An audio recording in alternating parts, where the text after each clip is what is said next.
Off to a nice end. The week's off to a good start is what I wanted to say. But yeah, hope you guys are good. Hey Seraphina. Is that Seraphina? What is that your? I'm trying to think if that's the same person as. Oh, what's your Facebook name?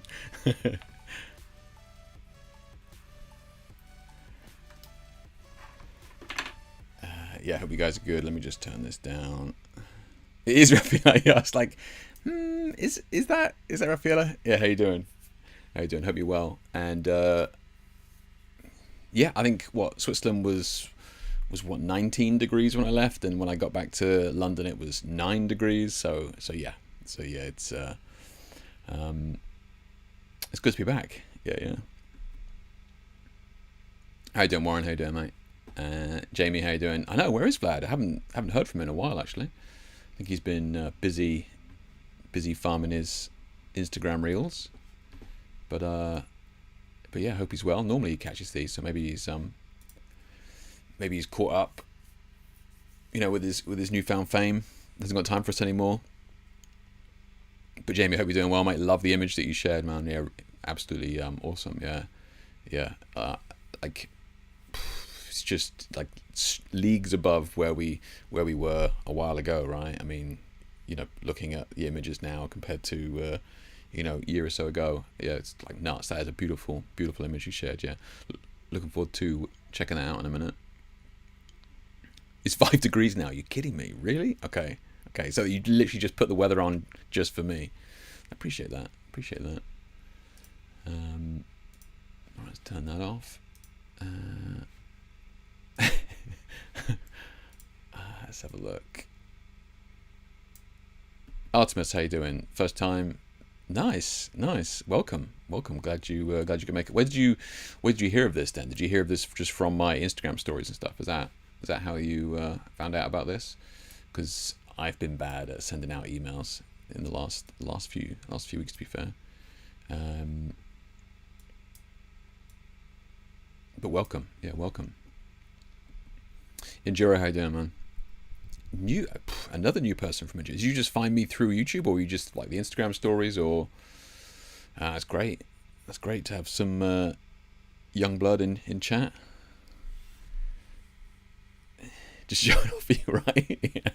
Yeah, I mean, it was beautiful when I was over there. Yeah, it's nuts. IG stories, nice, Enduro. Okay, thanks. Yeah, it's always good to know where people are coming from, that sort of thing. It's always good. Let's see how we are doing here. Smooth transition, smooth. Yeah.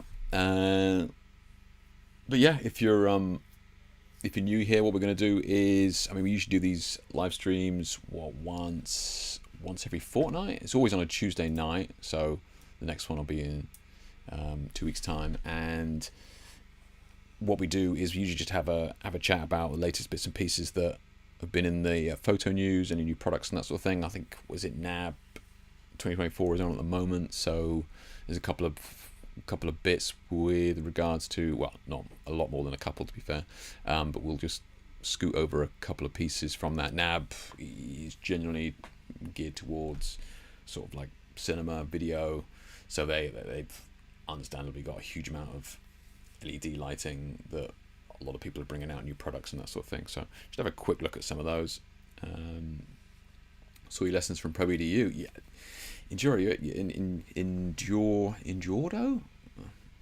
Forgive me, but yeah, so many people, right? I think found me through that ProEDU from back in the day, and yeah, that was a long time ago, right? Like that video, what was it, 8 years old now? Maybe could even be longer than that. Could even be older than that. Yeah. Yeah, long time ago. Back when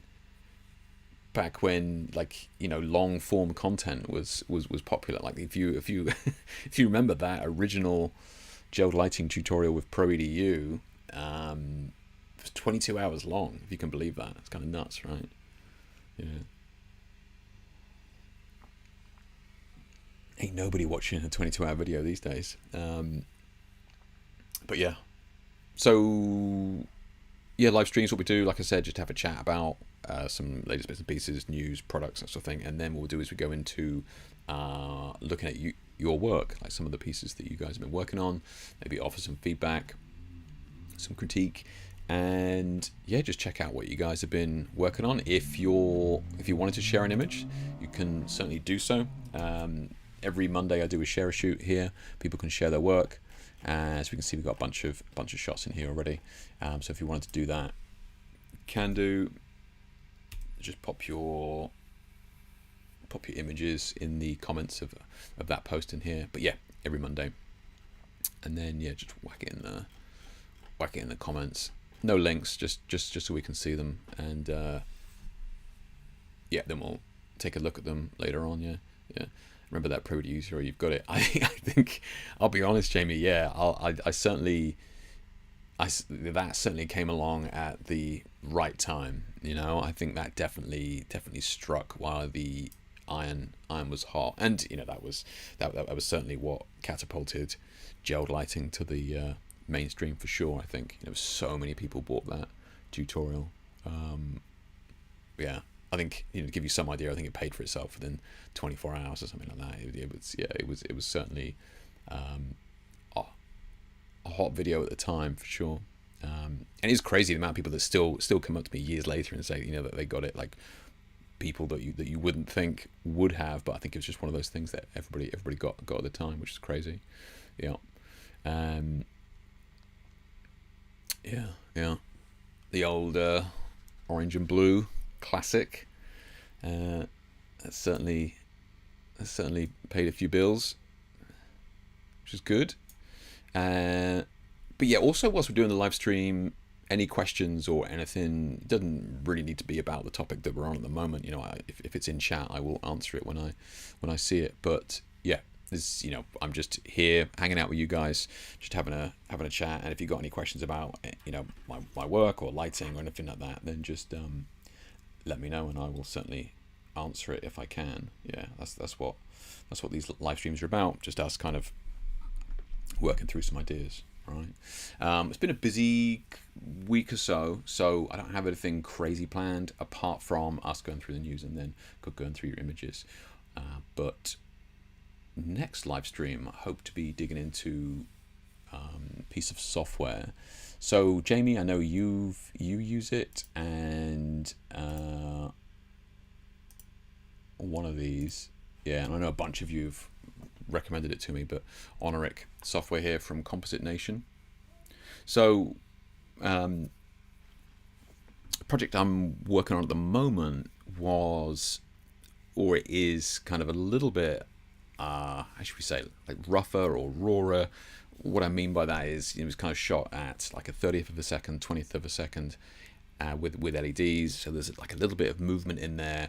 We've got a lot of flare coming in. It's just a little bit more arty-farty, as it were. And I kind of wanted to add something to it with, like, there's some jewelry that's got some nice bits of flare on it. And I was like, you know, is there something that I can do to kind of just give it a little bit more of a pump up? And I remember you guys mentioning this piece of software called Honoric. They're on version 2 at the moment, and if you guys aren't aware, then you know it's really popular with cosplayers and that sort of thing, where you're adding all these effects, and then it's kind of bringing in this flare effect.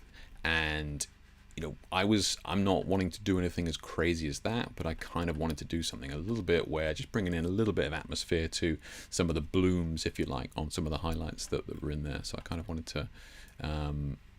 to see what it could do. And like you can see, it's like the flares and stuff, so it's great for those kind of cinematic style shots. No, I mean, as many of you know, I'm doing a lot of work with LEDs in shot as well, so like the tubes and that sort of stuff. So I was kind of curious. Anyway, long story short, bought a piece of software. Thought I'd give it a go, and it didn't work. Right, so I followed all the different processes and that sort of stuff, and you know, there's a couple of different things where there's different ways of getting this plugin to work in Photoshop. Like back in the day, you just used to drag a plugin into Photoshop, boom, off you go. It seems like Adobe, shock horror, wants a piece of everybody's pie now. So you know, you've got to install plugins through the Creative Cloud. I don't even know where it is now, but it'll be in here somewhere. Like, it's not in files, or yeah, it'll be like in here. There you go, like fonts and plugins. There we go. So boom, right. So basically, Adobe wants a piece of everybody's pie. I don't know how much it is, but it's probably they want to take 30%, right? That's usually what these, you know, major corporations trying to take. So, but this piece of software is not going through Creative Cloud, right? So you download it and you import it into Photoshop yourself. So there's a couple of things you have to do. Anyway, it wasn't working.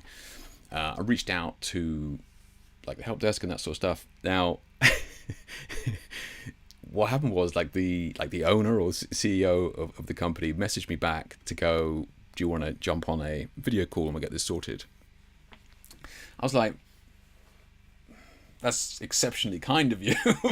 It seems like a above and beyond service that maybe doesn't have time to do it for everybody, but you know.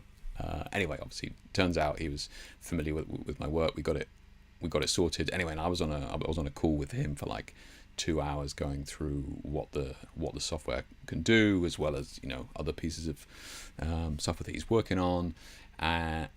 Really interesting guy. Yeah, really interesting guy. Mario, his name was, and yeah, he was super kind in kind of going through what the software could do, and it turns out it can do way more than I thought it was able to. Right, so it's actually a really interesting conversation. So I haven't played with this yet. Literally got it working, and then I was the workshop in Switzerland, that sort of thing. So I haven't really had a chance to play with it. But hopefully, when I work on this next project, which hopefully should be in the next week or so, I can have a play, and then we can chat about this in the next live stream. But yeah, it certainly seems really, really powerful in what it can do. And I think the software shows off a lot of this, like kind of superhero stuff, and that's great. But I was after something a little bit more subtle, and it looks like it has the capability to do that. It's just that like the main push for them is going to be the crazy stuff, right? Like Jan Gonzalez here, I know him, incredible photographer, and the stuff that he uses it on is way more subtle. So I was like kind of interested to see what he was doing with it. Yeah. So great piece of software. Has anybody else used it apart from Jamie?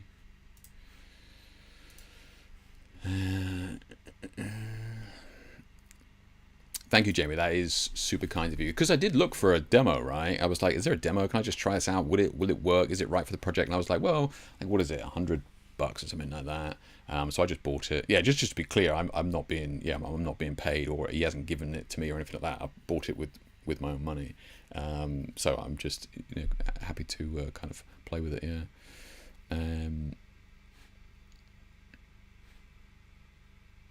I wasn't, Jamie. You're right. I wasn't, because I thought it was just a bit like overkill, right? And I can't see any of Jan's work in here now, but I saw some of Jan's work, which is I can't find it on the website now, but I did see more of his stuff, and it was just way more subtle, right? And I was like, okay, so it can do some subtle bits. So I was like, I'll check it out. Yeah, but no, you are right, Jamie. Yeah, I wasn't convinced. Plus, I'm tight, right? And I'm one of those procrastinators. Like, oh, do I need it? I could probably do this in Photoshop anyway. But I think it can do a lot in a very short space of time, based on what you showed me.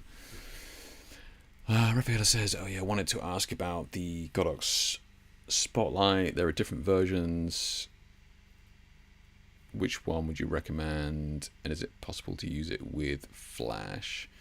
So let's just make sure we're on the same page here, Rafaela. Let's have a look, see what we're talking about here. In fact, it might be easier to just go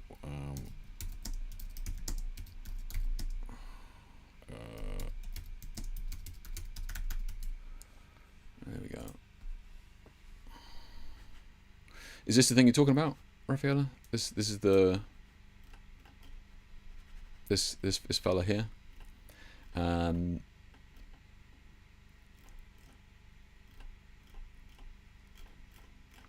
you're asking about the different versions of angles. Do you mean the like the degrees? Is that what you mean? Did I speak about it down here? I think I may have done. I can't remember. Oh, here you go. Yeah. Oh, it is. Okay, it is cool. Right. And is this what you mean when you're talking about angles? You're talking about like the lenses that you get with it, right? Is that what you mean? So if it is, then like the 19 degrees is going to be the smallest spot, 26, 36. So like unless you're using I suppose, yeah, unless you're using it, yeah, the degrees, yeah, no worries. Unless you're using it kind of like for a stage set, right, where the stage is really far away, and you want that beam to be, as powerful as possible when it gets there, and because it's traveling so far away, it's going to slowly enlarge anyway. So like 19 degrees is, if you're trying to project something like a lot further away. The 36 degrees is, in my opinion, just going to be an absolute no-brainer for the vast majority of photographers using it, because it's going to give you the biggest spread of light in the smallest area, right? So like, I've used this 36 degree one in like very, very small spaces. I'm even using it on the floor here to give you an example, right? So this is the 36 degree spot on the floor. So it's just mounted on the floor. and we all know, I mean, we can see how far away like the floor is here is not very far, and you got to remember that this is a circle as well, right? That's been cropped in. So I've cropped the edges off of this circle. So like it's projecting like a decent size kind of circle in this short distance. So I would kind of definitely recommend that. There's only kind of one downside in my opinion to this, to like the wider you go, the more pronounced kind of this vignetting is. Okay, now this is not bad at all, right? Like this vignetting, not compared to like an optical snoo. I don't know whether I've did it here. Did I think, I can't remember whether I tested it side by side with an optical snoo. I think I might have done. Here you go, yeah. So this is it here, right? So this is the spotlight, hardly any vignetting really compared to like an optical snoo, which is like immediately starts to vignette. So this is going to be by far and away the clearer image. So yeah, that's the only downside to the 36 degrees, is that it has a slight vignetting at the edge, but it's certainly not that bad at all. You've got to bear in mind that if you're using something like this, you're probably going to have it a little bit brighter anyway to kind of mimic that kind of contrast, or get the contrast that you need. So you know, when it's turned down like this, that's when it starts to creep in. But yeah, for me, it's an absolute no-brainer. Now, sadly, for the second part of your question, I probably should have started with the second part first, is that it doesn't really work with Flash. Right now, I have chatted to people who has got it to work with Flash, but here's the issue, right? So this is the spotlight, right? And then I'm using a Godox SZ150R in there, so it goes in there, right? So it's a very shallow. So what happens is that here with the flash bulbs, right, it doesn't really work because there's not quite enough depth in there. Somebody recently, Web Stacy, I think he sent me images where he has got it to work with his 8200, I think, and it looked pretty clean. But yeah, I would, if you're going to get it, and make sure that you can kind of, it's got some sort of returns policy on it, just in case it doesn't work. But at the moment, I use mine with the LED. Yeah, like to give me that clean kind of look, because at the moment with the flash, even if I take the modeling bulbs out and that sort of stuff, and I do manage to fit the flash in there, it's kind of quite hard. But again, I've certainly been, since I put this article out, I've been sent pictures by people who have made it work with flash. So sadly, I can't give you a definitive answer, but yeah, like, it definitely works with the LEDs with a very shallow bulb in there, but not with the flashes. Yeah. But hands down, like one of the best modifiers I've ever used, and I'm not saying that lightly. Like it is absolutely incredibly versatile with what it can do.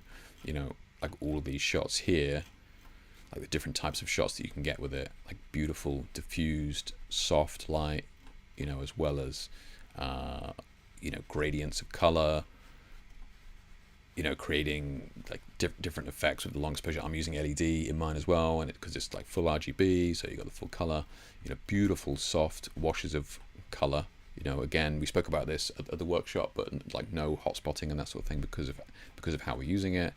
And then you can obviously use gobos. Yeah, so tons and tons of stuff that you can do. So if you can get hold of it first, play with it, and do so, because it's awesome. Yeah, really good. Yeah. Yeah, no worries. I got LED too, but my flash is without glass, so give it a try. Oh, you do have LED. Oh, nice. Okay, yeah. So, I mean, it only comes with the S-Fit, so I don't know whether you shoot Elenchrom, so it won't work with the Elenchrom heads or the ProPhoto heads, because it only comes, because it's Godox, it only comes with the S-Fit back. You know, like the 3 prongs at the back there. But yeah, if you've got something that will work with that, absolutely. Give it a go. Yeah.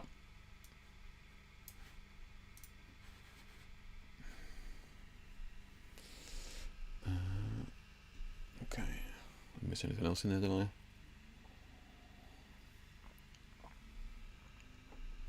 Oh, Jamie says, I'm settled with the Honorix software. Would you believe once you get into creating channel masks, make it easier for you? But anywho, yeah, no, you're absolutely right, Jamie. That's kind of what he was showing me. He was showing me like the channel masks and being able to import channel masks as well as doing it within the software itself. So it's a fairly decent, very comprehensive plugin. Like it's definitely a piece of software in its own right. Bowens, exactly, Raphael. Yeah, Bowens. Yeah.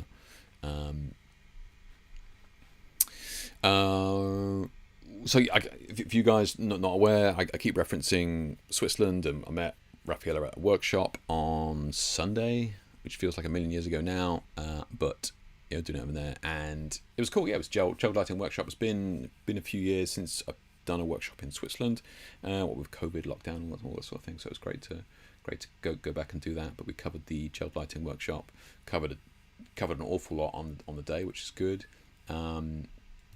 And we also did some portraits of everybody on the day. So everybody who attended, we did some portraits, which was pretty cool. So it's always good to kind of, anybody can take a half decent picture of a pretty girl, right? But when like regular people like you and I, will it still work? So doing everybody's portraits, there she is, beautiful. Turned out really well. So yeah, we got a bunch of portraits on the day. It's also really good as well to get photographers on the other side of the lens, right? To see what it's like doing or being where the model is and in the lights and that sort of stuff. And everybody kind of gets in there and immediately it's like, oh, is this? Am I standing right? Is my chin right? And all that sort of stuff. So I think it's really useful, for all of us to kind of be on the other side of the lens to kind of see what it's like, So yeah. It's always fun doing these, and everybody turned out looking good.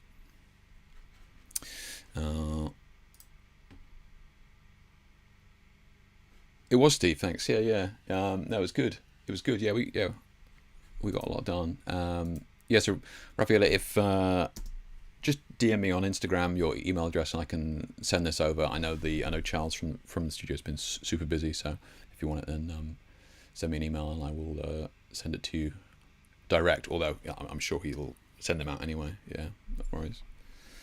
Yeah, but yeah, turned out well. It's good.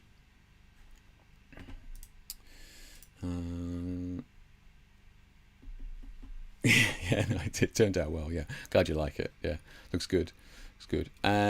Okay, right, let's have a chat about a couple of bits that we got going on in the news. Sorry to just flashbang everybody. I wish, is there a dark mode on this website?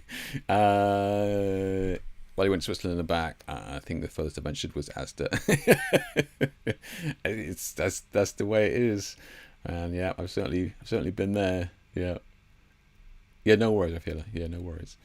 So is anybody familiar with Viltrox make lenses? I have never heard of them, I'll be honest, but I just mentioned this just because they're making like a $140 lens for the Fuji, like 1.7, 56 mil. I was like, that is. I've got no experience with them at all. Haven't heard of them before, but like for the Fuji, I thought that was a pretty damn good deal. Plus, I just wanted to ask whether you guys had even heard of them, Viltrox. I've not heard of them, but I was just kind of intrigued to maybe keep an eye on them if they're gonna see if anybody saw the quality, whether they're any good or not. Because Sigma years ago, Sigma lenses were kind of a bit of a joke, right? A bit of a meme, like, oh yeah, you shooting Sigma, lol, you poor. But now they're incredible, right? The art lens series that they have is absolutely nuts. So, we shouldn't kind of dismiss some of these cheaper lenses too quickly, because that seems like an excellent price. Just going to go over a couple of bits on AI with photography, as we always do. I'm going to spend too long on it, but I'll just cover it a little bit. So Terry mentions about he's used. Several of you used them. Okay, so Terry mentions that he uses the 75 and the 27mm 1.2, and they're pretty decent. So 27mm 1.2. Do you mind me asking how much that was, Terry? Oh, there you go. For about 400 each. Okay. Raphael's used them as well. Raphael's got the 85mm full trucks. Who makes them then? Like, is it, where are they made? I'm obviously just out of the loop, you know. Shocking, I know. Yeah, interesting. Okay. Yeah, price of them is fine for me. Yeah, right.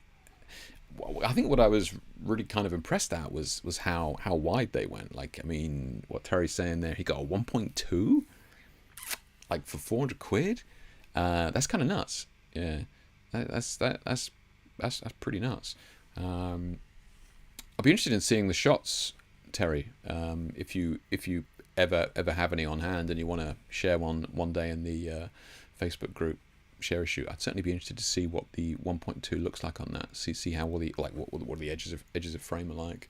But I mean, look, it's tough to argue with that price. Like Raphael is saying there, it's like, you know, price versus performance.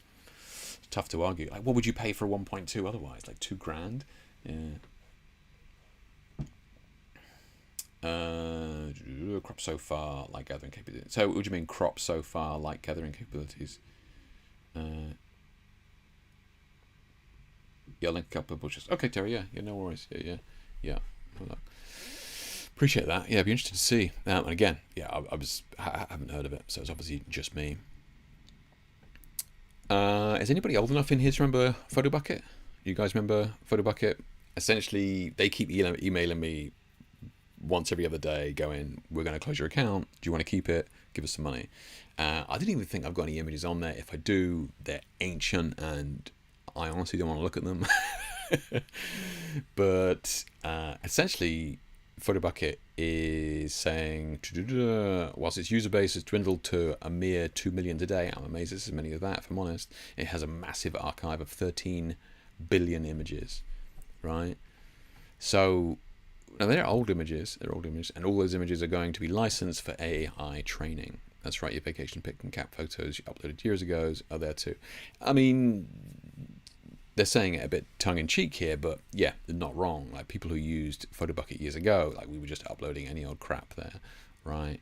And I think what makes so many of these stock sites so incredibly useful to AI is the tagging, or the tags that are kind of linked to them, right? So a lot of these, especially when we used to upload to stock sites in the past, like, you had to have tags for them so that people could find your images to then buy them, right? So all of these kind of stock sites are just making mad cash now because it's super useful to AI, because you can go cat, right? You know, you can't just feed it millions of images if there's no context as to what it is. Like, the AI doesn't know that it's looking at a dead tree. Like it has to have a kind of a tag. So this is why the photo kind of stock sites are doing so well from it. So they go on to say, we've spoken to companies that have said we need way more. So they're talking. So he's talking about spoken to AI companies who need way more images, i.e., way more data for their algorithms and software to kind of learn from. Okay, he said that one buyer wanted over 1 billion videos, more than all of us have uploaded on the platform. You scratch your head and say, where'd you get that? So, you know, this is how much data these AI platforms are kind of asking for, and obviously the more data that they have in, the more accurate their results are going to be. So, you know, they're all super hungry at the moment, because whether it's like DaVinci or Diffusion or Midjourney or, like, you know, Firefly, I mean, there's just scores of them now. Google's got one, Microsoft's got one, scores of them, right? And, you know, like the ones that are going to rise to the top are the ones that are going to perform the best, are the ones that are going to, when you type in a certain thing, you're going to get that certain thing back, right? Or the right thing back. And the only way you're going to get the right thing back is if it has enough data to kind of feed from to begin with. According to Leonard, the pricing for the license is flexible and depends on the buyer's needs and the types of content they require. Reuters reports that Leonard has mentioned that he's discussed rates ranging from 5 cents to $1 per photo and more than $1 per video. So what are you going to get from that? You know, us. Well, like, what do we get? You're going to get, like, what, a tenth of a cent or something like that. Absolutely minuscule, but huge volumes, right? Absolutely huge volumes. So it's great for the stock libraries, right? Because they've got all those images, and, you know, it's free money practically, literally, yeah. So Reuters article mentioned that PhotoBucket can't disclose who's licensing the data due to confidentiality. Yeah, it's funny how that only works one way, right? But it could be companies developing AI for all kinds of purposes. Some of these uses might be unexpected or even undesirable to the user. It is, right? And they just go on to, obviously, understandably talk about how much of a joke that is. Yeah. So Steve says it comes in. Oh, he's talking about the Filtron, it's got the E mount, X mount, and Z mount. Okay, and Z mount as well. Okay, yeah. Oh, and you're talking about the crop sensor. Gotcha, Terry. Okay, yeah. So Gino says, so I've read that in the US a bill was introduced to protect composers concerning AI, but I don't know the details yet because I had a lot to do. Okay, so composers, you're talking music-wise, right? The short press release by ASCAP sounds reasonable, though. The bill, which aligns with ASCAP's six principles on AI, would ensure that creators can see when developers use their work to train generative AI tools and give them the necessary tools. Yeah. Okay. To demand appropriate credit and compensation. Yeah. Appropriate, right? Like that's the magic word there. We'll kind of get onto that in a second. Yeah. Hey Ian, how you doing? If you're posting links, Terry, rather than the actual image itself, I will try and open them up separately in case I don't want to open up something too risque. Yeah, music wise, okay. You're a composer, right? It's okay, makes sense. So some of you may remember us talking a lot about Z-Motion here. I remember she had a case recently where somebody had literally ripped off her image, not even AI wise, right? So she'd done this beautiful photograph of a young Asian lady against a green background and that sort of thing, and then a painter had come along and just mirrored the image and painted it like photorealistic. She took him to court and somehow lost. So she certainly goes through the ringer, and mainly because her images are very famous, beautiful images, and of course you get punished for that. Now Z-Motion here says that she's also got work on Pound 5. If you don't, do you know she'll know about Pound 5? I mean, I'm only aware of it for music. I wasn't actually aware of it for imagery. So she says, turns out Pound 5 has been quietly opting in their contributors' work for sale on generative AI companies. This has happened as well. This happened with Adobe years ago, if you remember. They opted us all in, and we had to go in through 8 menu chains to get to the opt out. But a lot of these companies are very very kindly opting us in, and under the banner of, well, you can opt out, right? But the fact they do it by default is super shitty.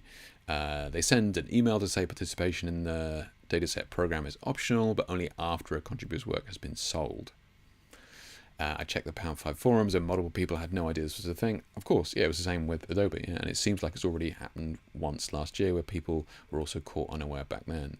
So disingenuous to say something is optional and then opt people in without asking them. Absolutely, yeah. I mean, they know damn well what they're doing, yeah. And to no one's surprise, the payout has also gone down significantly since the sale last year. So this comes to your point, it's about appropriate compensation, right? So $0.44, so 44 cents was for 20 videos. I mean, it's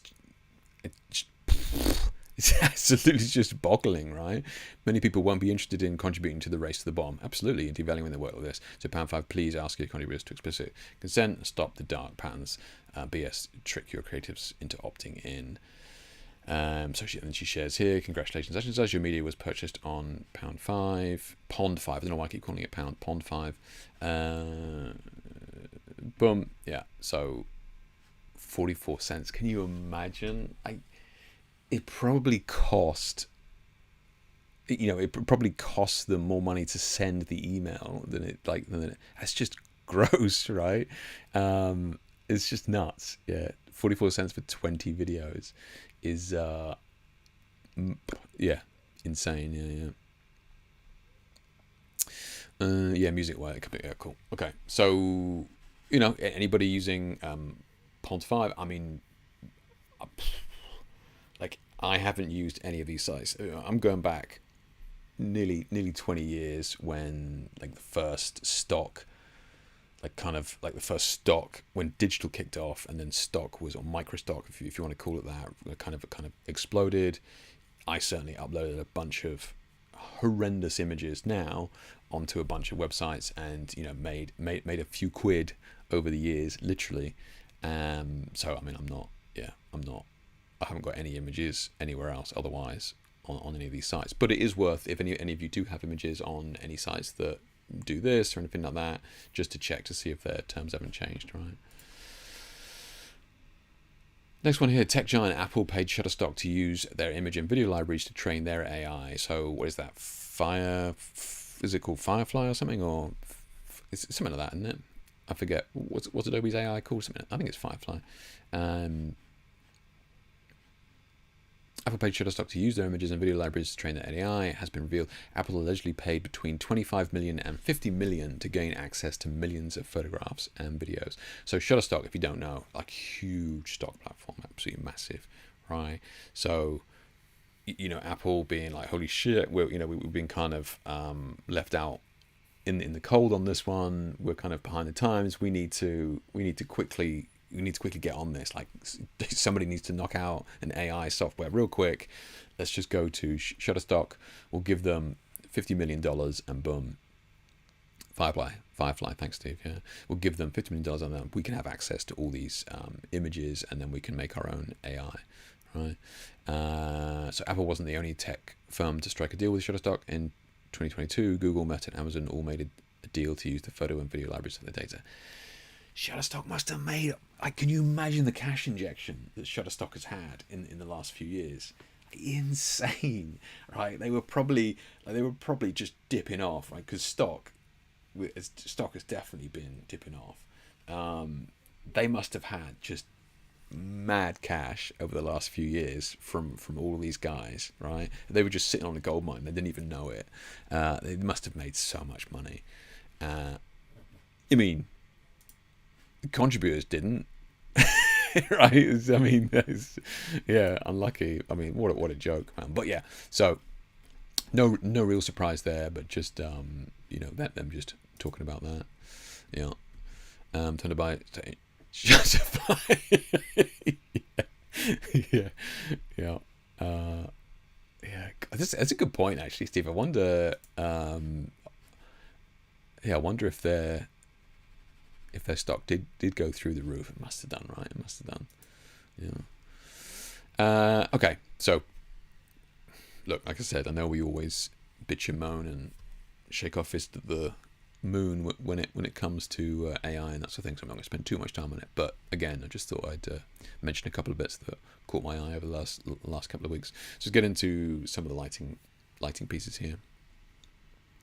And we've got Aperture announces Infinimat, its giant weatherproof light mats for large sets. So this is kind of interesting to me, right? This is kind of interesting that, and I think we're going to start to see more of this. So let me just explain why it's interesting. It's interesting to me that we have these jumbo lights, right? Absolutely huge lights.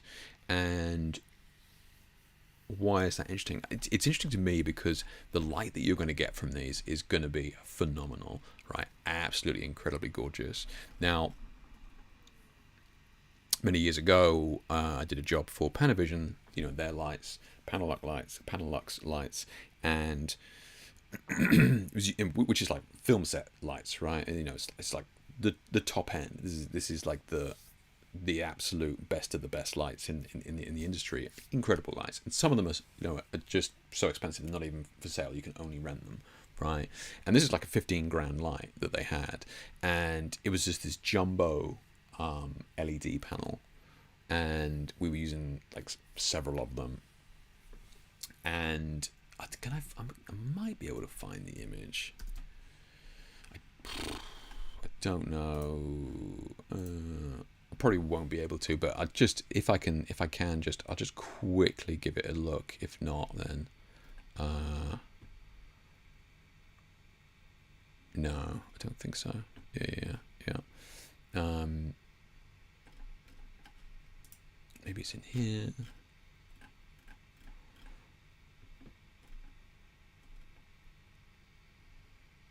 No, I can't. Anyway, like I can't stress you enough how gorgeous this light was, to the point that honestly, and I very rarely say this, but you really just didn't need to do any retouching. The light was so clean, and the reason it was like that, I can't believe I can't find it. I was trying to think what I would have called it. I would have thought I was going to call it Panel Lux or Panavision or something like that, but maybe it was under a different invoice name or something like that. Anyway, I'll try and find it for next time. Anyway, so, and the reason you get this is because you have these walls of light, right? So what that means is that wherever you are in front of this light, you're going to have the same amount of power, right? There's no hot spots.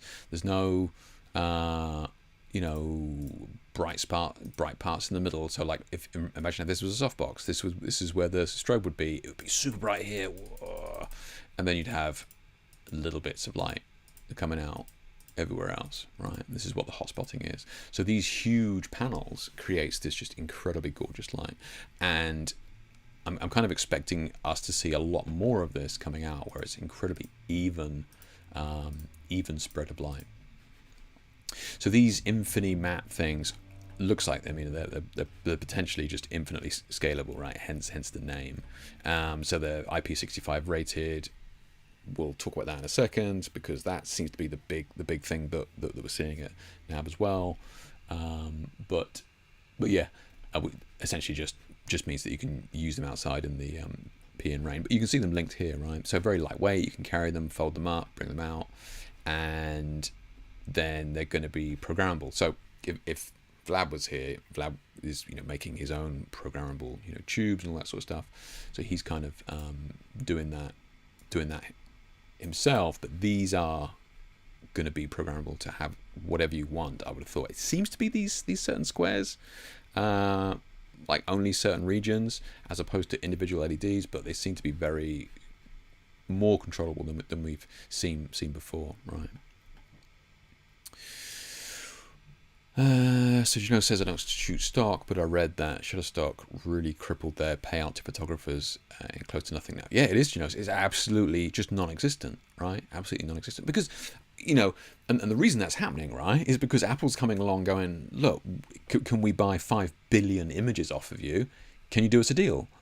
Right? Because they're not going to pay full price for 5 billion images. So, so who suffers really is the individual person suffers, which is why you've got Z Motion here saying that she's getting fuck all plus nothing for the images. Absolutely, yeah. So the individual contributors, just like the time it took you to read the email, you've lost that money, right? It's just nuts. It's crazy, yeah. Man, I really wanted to buy stock in Adobe when their stock plummeted after the acquired Figma, really, but I hesitated in there. I mean, Adobe is always, yeah. I say that like, oh, of course it's never going to fail, but it's not like I've bought stock in it. But Adobe's only going to go, surely it's only going to go up, right?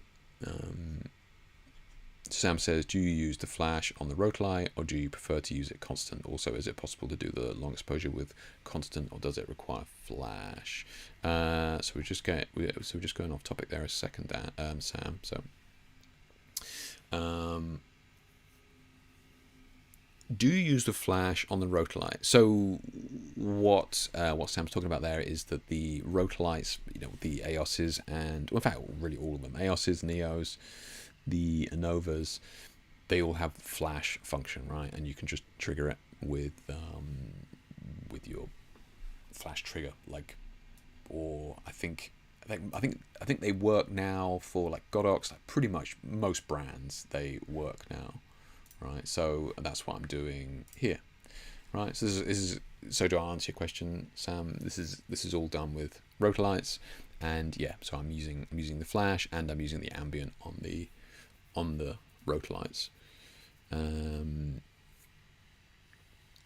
but I'm only going to use the flash if I really need to, right? So the reason I switched over to Rotolights because it's easier. Like the LEDs are just easier. What you see is what you get. Very, very easy. And not shooting flash kind of just removes all that extra. Oh, the flash didn't fire, or it's not synced, or it's not bright enough. I can't focus on the model, and it's like flash is fine, but there's a couple of pain points, right? And switching to LED just gets rid of all of those. So I only really switch the flash function on when I need to do something like creative like this, where we've got movement and flash. Yeah. And then lastly, is it possible to do the long exposure with constant, or does it require flash? So Raffaella shared an image like this, which we're going to look at in a minute when we go through everybody's images. But yes, you need both, right? So you need flash and constant to be able to get an image like this. You need flash so that the eyes are crisp and the skin is nice and crisp, and then you need the constant light to get like the hair and the movement and that sense of energy there in the shot. So you need both, right? Now you can technically do that with one light on the Rotolights, right? So you can have the modeling light on, if you want to call it that, and then flash it as well. So yeah, all the Rotolights do have that function. Yeah. So Steve said, hopefully that answers your question though, but if not, let me know. So Steve says, I've seen their Infinity bars, but not these mats. Yeah, this is kind of interesting, and I think we're going to see a lot more of this from a lot more companies, and there's a lot of reasons for that. One of the reasons that I've just mentioned there at the start is just incredibly gorgeous light, incredibly natural looking light. I mean, from these huge modifiers without any hotspots, you don't need to be bouncing the light around. So it's not like you need to be using umbrellas or parabolics to, collimate the light, to get these parallel, rays of light or anything like that. You're just going to have these huge, super even walls of light. So I think we're going to start to see more and more of this from a lot of companies, right? And I mean, you can just scale it up. Looks like as many as you want. So it looks like they've done it in a way that you can just keep scaling them and joining them together. So I would love to kind of see that. Some of you may be thinking like, what the hell's all this crap about? Is it just a marketing thing, like these colors? And yeah, it is. It is definitely a marketing thing. But I went in and grabbed this for you here. So on film sets, right? Like they're creating a fire effect here. So you'd actually be surprised at the amount of varied colors that are in nature. And it's one of the things where Flash kind of stumbles with. It's fine for still life and that sort of thing, but like a Flash portrait can feel a little stark sometimes, right? A little bit too clinical. On film sets, they are doing things like this to. Here they're trying to create this fire effect, because there are more than just this fire is just orangey red, right? They are adding this this extra layer of color and depth to the shot to get this kind of effect. So again, you could see this sort of thing starting to come into effect. If you wanted to have this kind of fire effect, you could program it to do this, right?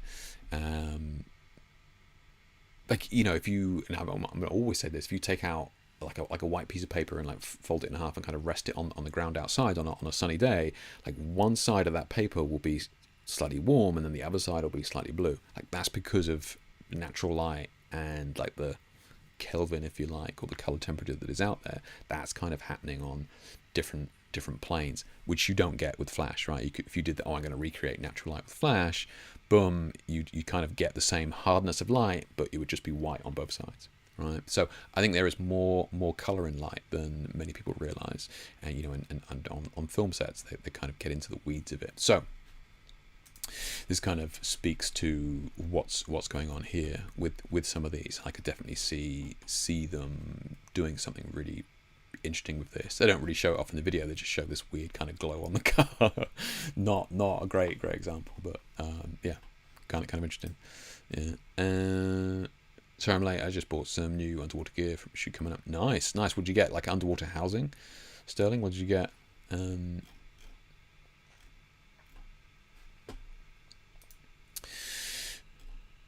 So again, there's going to be a bunch of LEDs here, and I'm just bringing it up because, like I said, the NAB Expo is going on 2024. Bunch here. So Nanlite bringing out expands its Pavo Slim LED panel lineup with 60CL, 240B, and then 240C. So what is this then? This is very thin panels, right? So we've just seen the kind of the mats, yeah, and then Nanlite's kind of brought this out.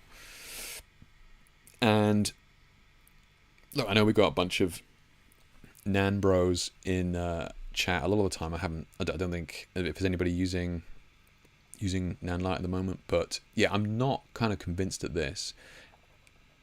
This is a rigid bar. Like, you can't fold it back on itself, so you can't make that half the size unless you can decouple that at the hinge, right? And maybe you can. Maybe I'm just being an idiot, or maybe you can just couple them all together, but like, it only opens up, right? You can't go, I only need half a strip. Okay, well, I can't fold it back on itself to hide it or anything like that. It's because it seems to be. I could be wrong. Yeah, maybe you just buy them in those smaller strips and then grow them larger, that sort of thing. I don't know. This would be useful if you were like super tight on space, right? Really tight on space, and that's kind of what they're selling here in the fact that they're very, very thin. I'm not kind of convinced on it at the moment, especially when you have things like this, which is super lightweight. You could practically gaffer tape that to the wall. I bet that's lightweight enough that you could gaffer tape that to the wall and it would stay there. Whereas kind of these, you're going to need, a pretty heavy duty, right? 180 millimeter dome. Oh, right. So like a dome housing that's kind of nuts. Okay. Yeah. Do you reckon Flash will eventually die? Will there still be a need for them for some reason? It's like the biggest downside at the moment, Steve, is going to be the fact of power, right? That's always the question that I get asked when, as many of you know, I've been kind of transferring over to Rotolite LEDs the last 18 months. And, it's always the question I get asked. Well, can it overpower the sun? Such a dumb fucking question, but no, it can't. No, I mean, Flash can't really overpower the sun if it's a bright day. But to everybody's point, no, like LEDs is nowhere near as bright as Flash. Now, the other thing that a lot of people kind of overlook with this, and like the more that I've been kind of playing with this, is this panel here, right? Each of these panels or each of these little areas here is outputting a certain amount of light, and it's pushing this huge wall of light. So it's going to light somebody beautifully real close, and then it's going to drop off super quick to dark, right? Now, if you were to do this same thing with a softbox, you'd have to be cranking this softbox up pretty high, because it's all coming out from the middle. It's not as even, but because it's coming from a centralized point, which is what all strobe does, all strobes come from a centralized point, it pushes light out a lot further, right? Whereas with panels and that sort of thing, well, in fact, with all panels, whether it be Rotolite being the 12-inch or whatever it is, going up to these jumbo ones, it's distributed light, right? So when you start using them, you realize that light drops off very, very, very, very quickly because it's not coming from a centralized point. So it's really difficult to kind of compare the two when people ask me, oh, what's the power of it? Well, I bring my lights in super close to the subject, like literally arm's reach away, so it's more than powerful enough for the work that I do. But that's because of the work that I do. I'm not somebody who has the 1,000-watt Bowen strobe at the back of the studio cranked into a 4-foot umbrella, right? I'm somebody that has the lights in super, super close. I mean, Rafaela can attest to this. The workshop at the weekend that we did, all of those lights were in real close, like arm's reach away from the model, because I like to have that drop off of light, which is what happens here. So it's really difficult to compare Flash coming from a centralized point compared to these panels, until you kind of use it for yourself. But that's really going to be one of the main things that stops LEDs is going to be power. The other thing is modifiability, right? We all use flashes and strobes at the moment because we can just put thousands of different modifiers on it, from from the gobos to the honeycombs to the umbrellas to the softboxes to the beauty dishes to the parabolics. Like we can modify the hell out of that light, right? And all of those to a pretty good job. Whereas like these LED panels have one look, and it's an incredibly beautiful look, and you can't really get this kind of look with a centralized strobe, but it's one look, right? So I think for many photographers starting out, they're going to continue to use flash because you can get way more looks from that one flash. Now there are companies like Godox are making like the centralized LED, it's a little LED that's, again, you can put modifiers on that. They are getting brighter and brighter and brighter all the time. They're super expensive now, but the brightness is getting there, and they're getting brighter as each month goes on. So in 5 years time, tough to stay, Steve, right? Because they could be brighter than more than bright enough and affordable, right? So it'd be interesting. It will be interesting to see. But I'm very interested in these. Not very impressed by these, because I think they're kind of outdated by the time they reach the market. When you have something like this that I could see would be just as beautiful looking light, but way more flexible. Godox trying new things here. They're just bringing out this little onboard flash for like $50. Nothing crazy. I just thought I'd mention it because it's not LED, right? I just wanted to. I don't think it's LED. I think it is flash. But yeah, the flash is powered, turbochargeable with battery, give you 400 flashes at full power, one charge. So difficult to know the power of this, but again, just onboard flash. Kind of Godox doing their kind of entry level lineup of products. It's kind of interesting to see what they're doing with the look and design of it and that sort of thing. So Godox are still working on their flashes. So Sam says Rhodolite appealed to me because of the versatility and portability, in addition to the quality of light. These infinity mats also seem to check the box for me. Tired of the standard strobe form factor. Yeah, it is, and look, I mean, as a lot of you know, I'm a master of light for Rhodolite, so take what I say as you will. That said, I do kind of insist on having to be able to use this, right? This I need to have this here, right? Which is an LED from Godox that has the LED at the back there, so that I can use modifiers like this, because like the Rhodolites are incredible lights, but they're never going to be able to create this. Yeah, can't do it because it's coming from a panel. Yeah, so I still need in my work and for the kind of creative stuff that I do, I still need to have at least some centralized, central point light that I can then modify to do some of these harder looking lights. Yeah, this fella here, right? So this is 150 watts. So it's not bright by any stretch of the imagination, but I mean, I share all of my settings on all of these, and I'm usually ISO 200, f2.8, something like that. ISO 200 is absolutely fine for what I'm doing, and that's 150 watt LED. So, and they're only going to get brighter. Yeah. So, I think if you're going to switch to LEDs, I mean, I still haven't sold any of my strobes, right? I mean, I did a workshop in Switzerland at the weekend, and we only use strobes, right? Because that's what a lot of people start out using. So yeah.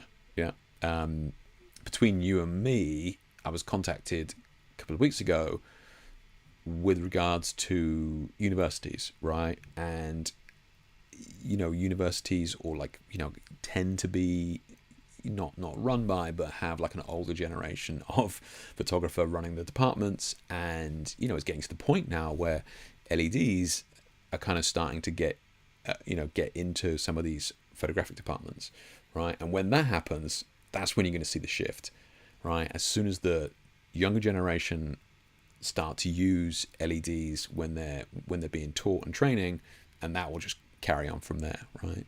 You know, I was taught on strobes, so when I left, you know, art college, that's what I used. But if you're taught on LEDs, you're just gonna continue using them. So it's kind of interesting that we were even having that conversation about getting LEDs into, you know, schools and photographic departments of universities and that sort of thing, because it's starting to happen, right?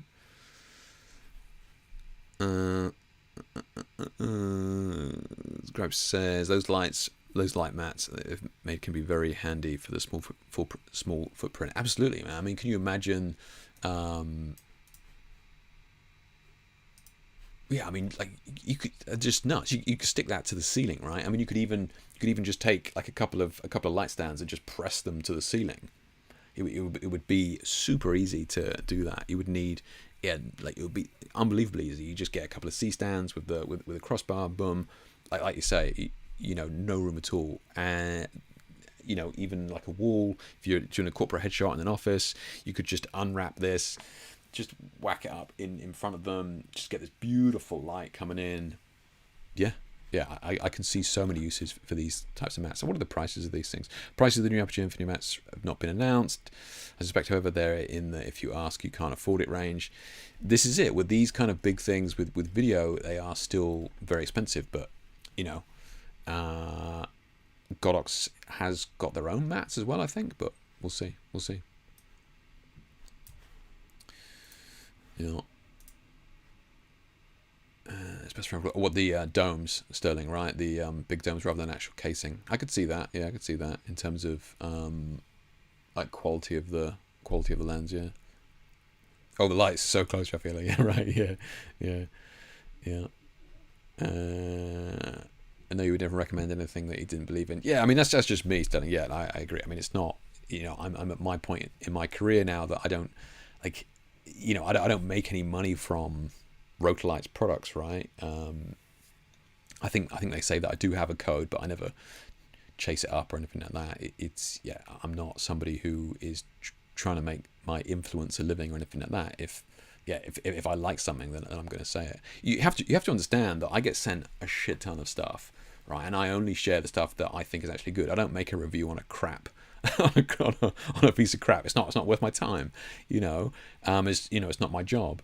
If there's something that I use and I think this is awesome, and then I'll certainly do like a review on it, like the like this spotlight, because I thought it was absolutely, you know, it's what like the title of this thing is super cheesy. It's in my top 5 best lighting modifiers, but that's the truth of it, right?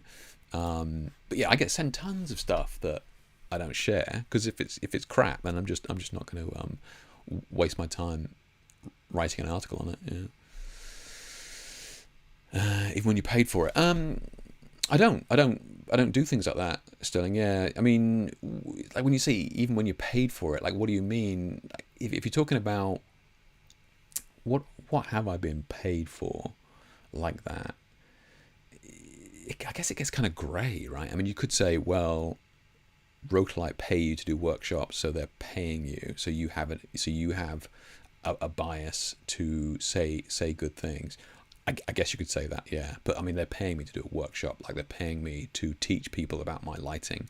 I'm at these Rotalight workshops. I'm not up there preaching about all the features of the Rotalights. I'm just doing my lighting setups and talking about teaching people how to light, and I'm using Rotalights in the process. So I do hear your point, and you're right to kind of question it, right? When people are being paid for something, #ad and #sponsored and all that sort of stuff. I get it. But yeah, like if you see me talking about something, you know, I can assure you that I'm only doing so because I think that it's good. Yeah. I get sent all sorts of crap, like Velcro lens caps was the other day. It's like, what am I going to do with that? Idiot. Yeah. If you could pick only 2 modifiers to shoot with for the next year, what would you choose? It would be the beauty dish and that spotlight, Ian. Yeah, 100%. So like a 22-inch beauty dish, which I think is 44 centimeters, something like that, and then like this spotlight. Yeah, easy money all day. Yeah. So George says my college is still obsessed with film, LEDs, or witchcraft. It is, George. Yeah, that's kind of the response that we are coming across from them is usually because, and you don't have to answer this, George, but would you mind kind of mentioning roughly how old you think like the head of your department is? Like if you're in that job, it's just like, this is what we've always used. This is what I'm teaching. This is what their argument is. If you walk into any studio in the land, you'll have to know how to use Flash, which is true. If you need to hire something in a studio, you're going to need to know how to use Flash. But I do think you are going to need to know how to use LEDs as well, because they're a very different form of light, right? It's not even just a different tool. I think it throws and spreads light very, very differently. Yeah. Gino says, going to ship you all of my failed DIY constructions now that I've heard that. Yeah, right, exactly. Yeah. It's like this, Honoric software here, right? I bought this with my own money, but like the CEO was a fan of my work and jumped on the call and and was kind of telling me all about it and that sort of thing. I'm sure if I'd reached out to him and gone, look, can I have this for free? He seemed like a really nice guy. Maybe he would have done, but it's just not. If I'm going to use it, then I'll buy it. The things I've been able to achieve since I got the Rotalites, expensive, yes, but worth it, yes. Yeah, but still have my strobes, different tools for different jobs. Exactly, Jamie. Yeah, I've still got my strobes here. I've still got my old Bowen strobes here. I mean, I've got I got about 8 flash heads here. Ranging from 500 watts up to 1,000 watt heads, and I mean, I'm not going to sell them. It's just not worth it. Yeah, it's not worth it. Early 50s, maybe. I get it, right? Like it is. So George is talking about the age of his instructor there, or professor at college, and like, nothing against that. I get it. Some of you guys may find this funny, but at the workshop at the weekend, I was the only person there with a DSLR. Everybody else was shooting mirrorless, right? To me, I found that mind-blowing, right? It's like, are you kidding me? Am I that that old-fashioned now? It's like Jake basically turned up with a film camera. That's essentially what you're saying. Everybody else there was shooting mirrorless. I was the only one with a DSLR, and that's the first time that's happened. There's always been a mix. It's always been a bunch of mirrorless, been a bunch of DSLRs, but this was the first workshop that has always been that's been only me with a DSLR. It's nuts. Yeah. We found the softboxes style modifiers that are branded as beauty dishes but aren't metal bowl like the traditional one that produces a similar look. Do you have an example? Have you found that any softbox style modifiers that are branded as beauty dishes but aren't a metal bowl like the traditional one to produce a similar look? I mean, I've got collapsible beauty dishes here, right? That I can collapse down. I'll just get it.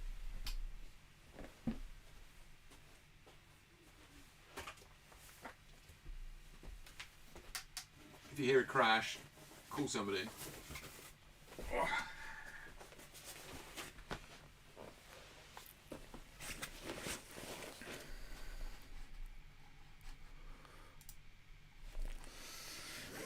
So, like, small, right? I bought this when I was in Hong Kong years ago. But super small, and then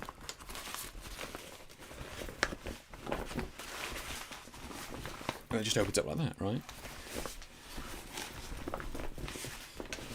Now, what's really good about this is that it's got many panels to it, right? So it's very, very round.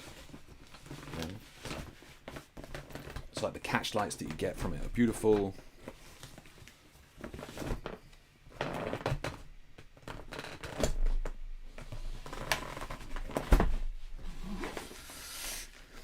So the important thing here is this, right? So the flash is going to come in here and hit this dome, and then that's what bounces out around this. Now, obviously, you want to put the diffusion sock on it, but this weighs next to nothing. And I've tested this against some pretty pricey beauty dishes, and it's really good. Like, it's really good.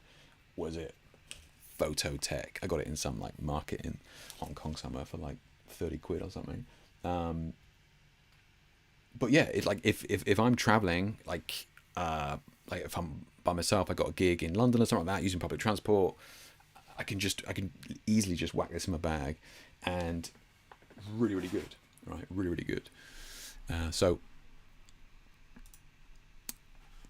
if you're looking for softbox style, as long as it's got that diffusion cone in it, and then it's got that beautiful silver inlay that can then actually output that light back out, it's gonna be great for sure. Yeah.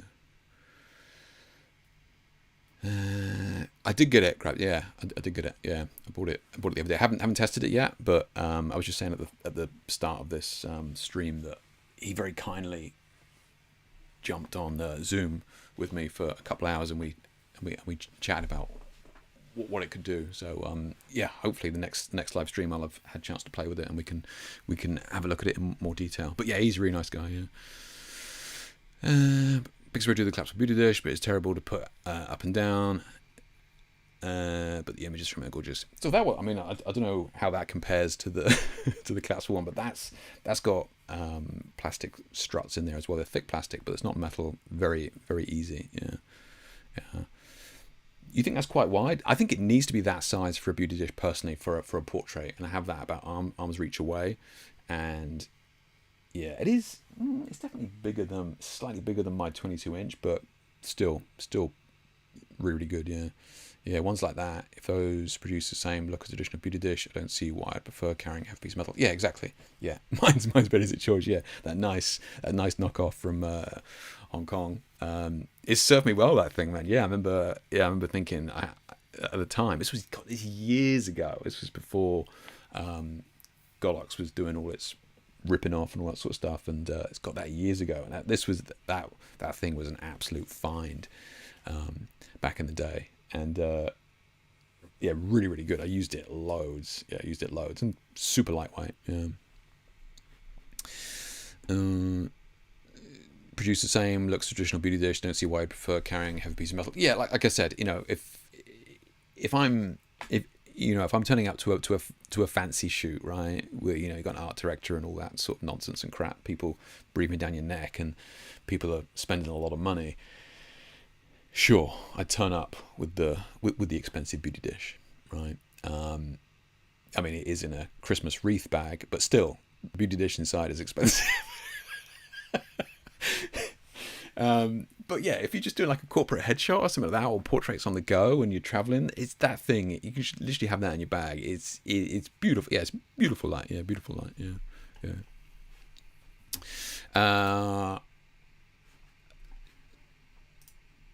So again, here we've got light panels. Astro IP comes in 3 sizes, works in all weathers.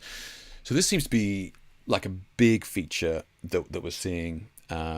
We're seeing a lot of thinner LED panels. We saw the mattes, and we saw Nanlite with the super thin ones. We got some more panels here, and the other thing that we're seeing is weatherproof. Right, we're seeing tons and tons of companies coming out with the weatherproof. Now, I'm not saying Rotolite did it first, but Rotolite have been extremely successful and won tons of awards with their Anova Pro 3 that they brought out last year, and again, like, weather resistant up to IP65 here, which is basically blasting water at it, which, although for most of us is not important, right? Most of us in the studio, I don't want to go outside. Like, we're studio shooters for a reason, right?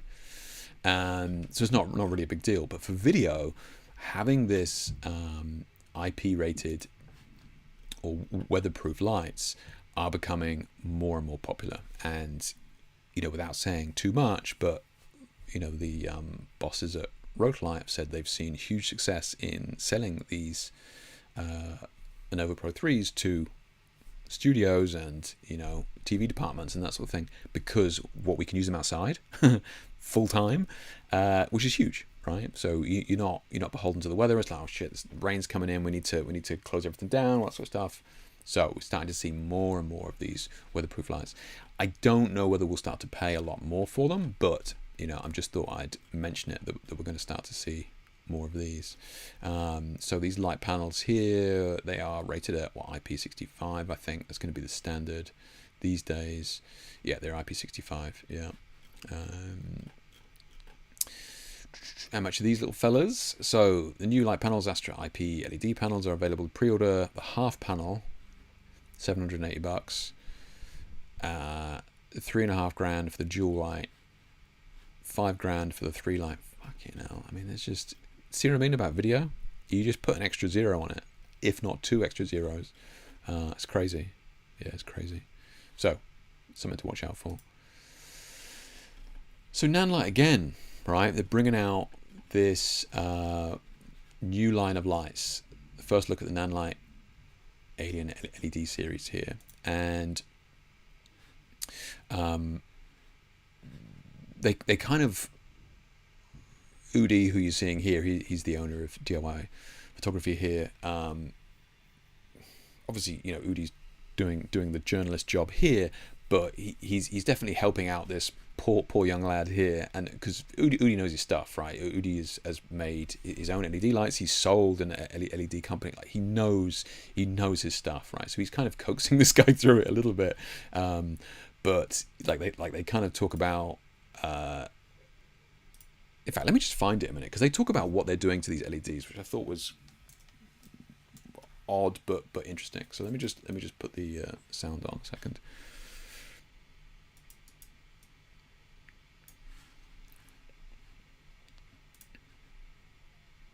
A narrower beam, but you intensify all the outputs into that area. But if you put diffusions on it, then you have a wider beam angle, but it's still very bright, like a bare bulb.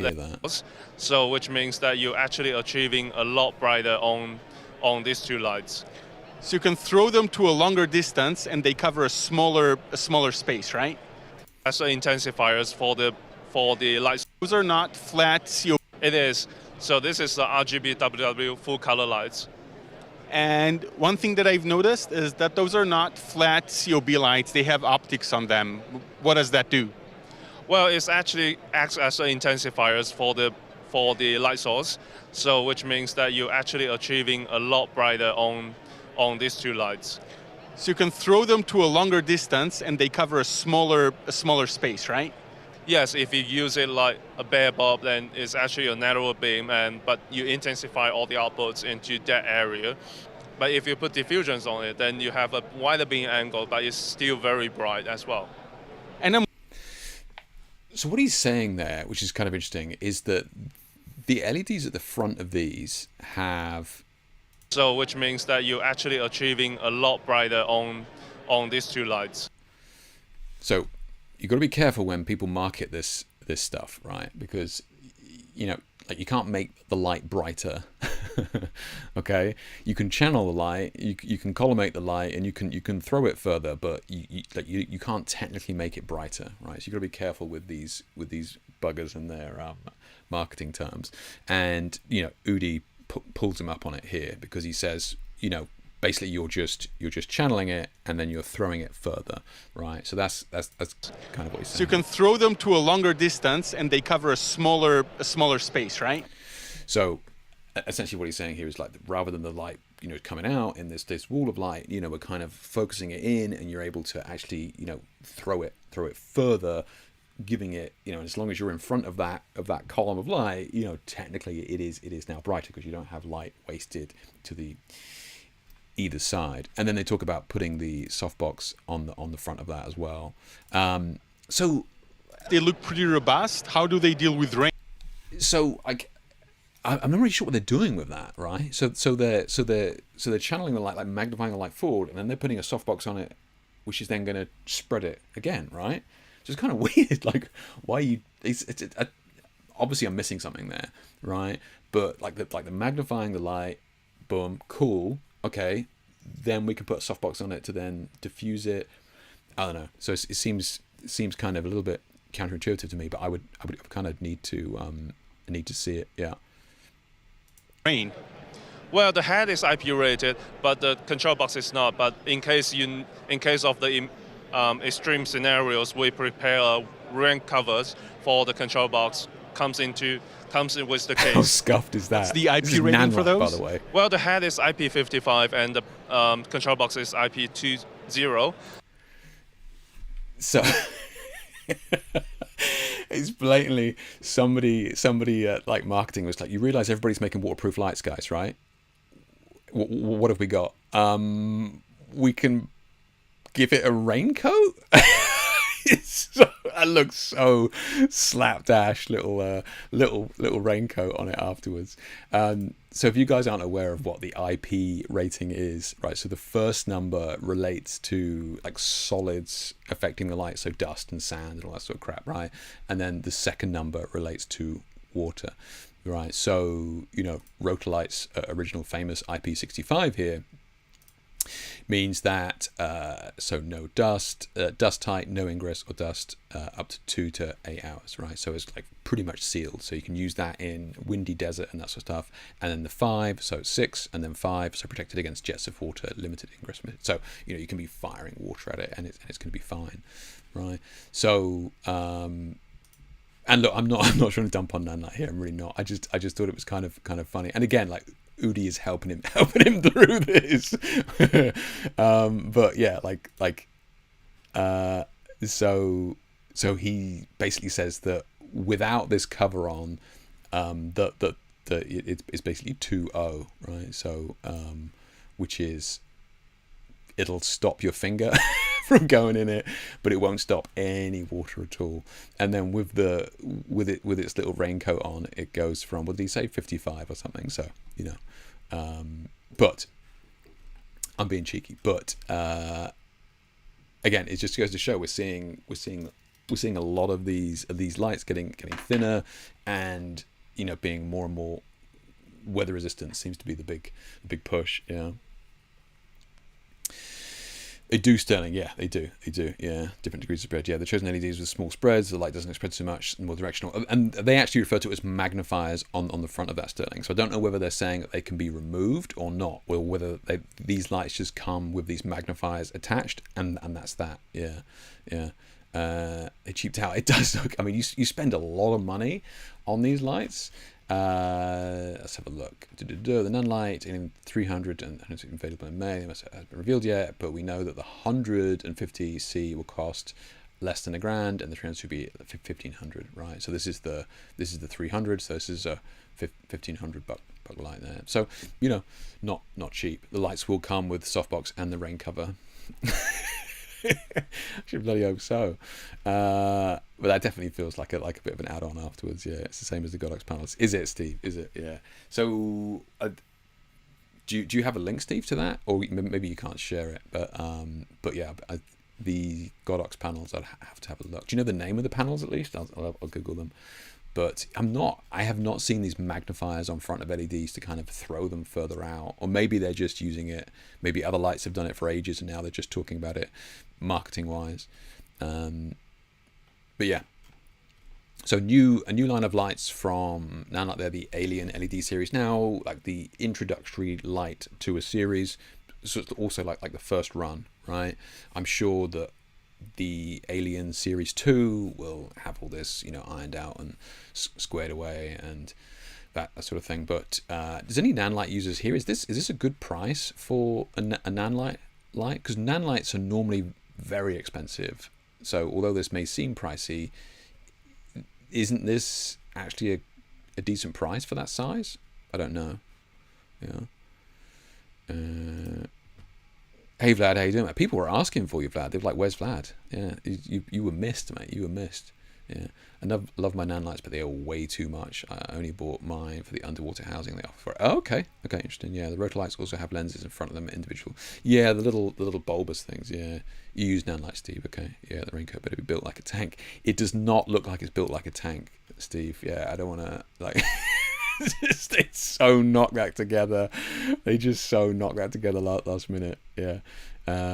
You got 2 Pavo Slims, 120C for 30% off. How much did you pay, Steve, if you don't mind me asking? Like, what is the price of that?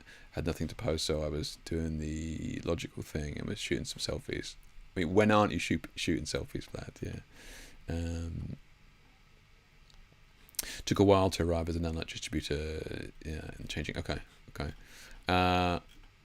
So yeah, look, I haven't used them. It could be amazing. I was just kind of, I'm being obviously cheeky and mean because you know, watching this video, this poor nanlite guy was kind of struggling a little bit, and I just felt like Udi was kind of coaxing him through it.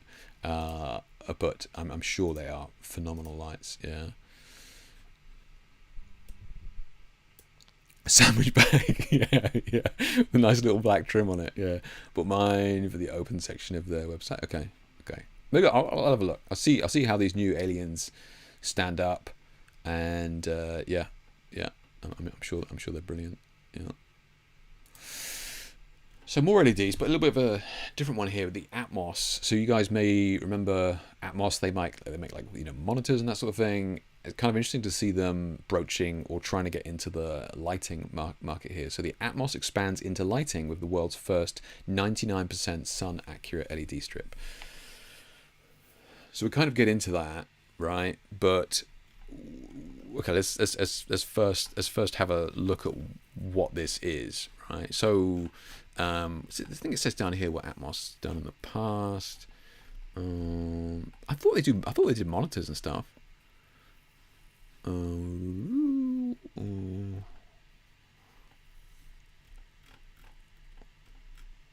Yeah, maybe. Yeah. What did anybody know what they do? I thought Atmos did that sort of thing. Anyway, this is the first time they get into the lighting thing, and they're making this 5-meter strip, right? This kind of coil, and let me just turn the volume down on that. We just kind of play this in the background. So the Sun Dragon is this 5-meter tube. They've got 5-color LED, shadow-free precise lighting, dense LED array for tight space as well. We can see how tight they are because they're actually fairly clear to see each one. So super bright, 2,000 lumens end to end. So again, kind of difficult, right? Because if we coil that up so it's all in one place like that, like how are we measuring those lights? Yeah. So wireless, all that sort of thing. So kind of, you know, blink and you'll miss it. That's a lot of money. A lot of money for a 5-meter tube of LEDs, RGB. Now, granted, you know, it's got 5 colors in there, so it's got the amber ones in there as well, which, you know, is going to give you a cleaner color. And what we're talking about here is the 99% sun accurate LED strip. So what are we talking about here? We're kind of talking about I think it's a CRI index, right? So the closer to 100, basically the closer you are to seeing exactly what our eyes see in terms of quality, right? So they're saying that 99, they're using that as their as their marketing spiel there. But yeah, 99 CRI, which means that it's going to be very, very close to perfect light. But $1,000 for that coil is nuts to me, right? And of course it's, you know, weatherproof and all that sort of crap, but 80 watts, 5 meters, but, you know, you could make it into different shapes, and I'm sure you could, you know, you could string that in a square around the camera, and, you know, there's stuff that you could do. You could, you know, I don't know how flexible it is, like how much can you bend it back on itself, right? Can you make it into like a panel? You know, can you fold it pretty much back on itself? I don't think so. I think the curve will be pretty big. So I don't know who this is for. But you know, but that seems like a lot of money. Yeah. Thank you, Terry. Exactly. I thought they did the monitors. Yeah, like the ninjas. That's it. The ninjas. That's it. Thank you. Yeah, that's it. Yeah.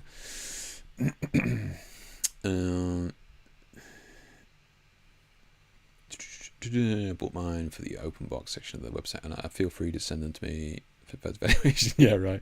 Use Ziplocs on my 8200s for any weddings. Right? I mean, that's all they're doing. That's all Nanlight's doing. It's good enough for them. It's good enough for you, Artemis. Come on. Nanlight now distributed by ProLight Direct, a TV and film lighting company. Really? Okay. I wasn't aware of that. All right. Yeah. Wonder Woman's last surf. True. Yeah. True. Yeah. Those are what, 144? Oh, so is that 144 LEDs per meter, Vlad? Is that what you're saying? Is that what you mean? Yeah. I've used the Go over rope lights in a couple of shoots. And how much are you paying for those, Sterling? For those rope lights? Yeah, but impressively bendy. Well, this is impressively bendy. That's actually pretty good going, is it, Vlad? Okay.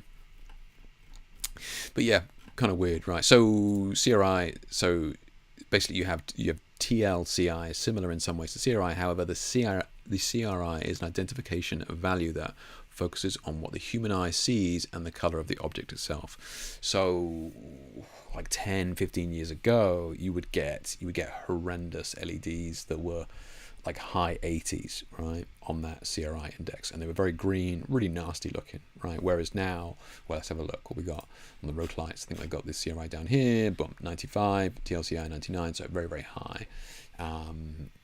You know, again, like even the cheaper Godox ones are, you know, definitely low to mid 90s, so everything's a little bit higher. So their claim there is that it's extremely high at 99, which it is. I mean, that is very high, but you seem to be paying a lot for that. Yeah. Wow, Sterling, really, $80 to $90. Jesus. Okay, yeah, wow, yeah, that's nuts. Yeah. Govy rope lights.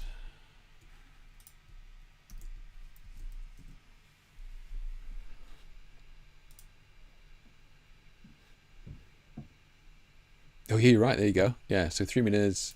So what were these other ones? Were they 5 meters? They were 5 meters, right? 5 meters, 90 quid. Has it got the specs on this? If it doesn't have the specs, then it's a little bit, you know, it's less of an issue for us when we're doing color and stuff. So 48 watts. What was the other one?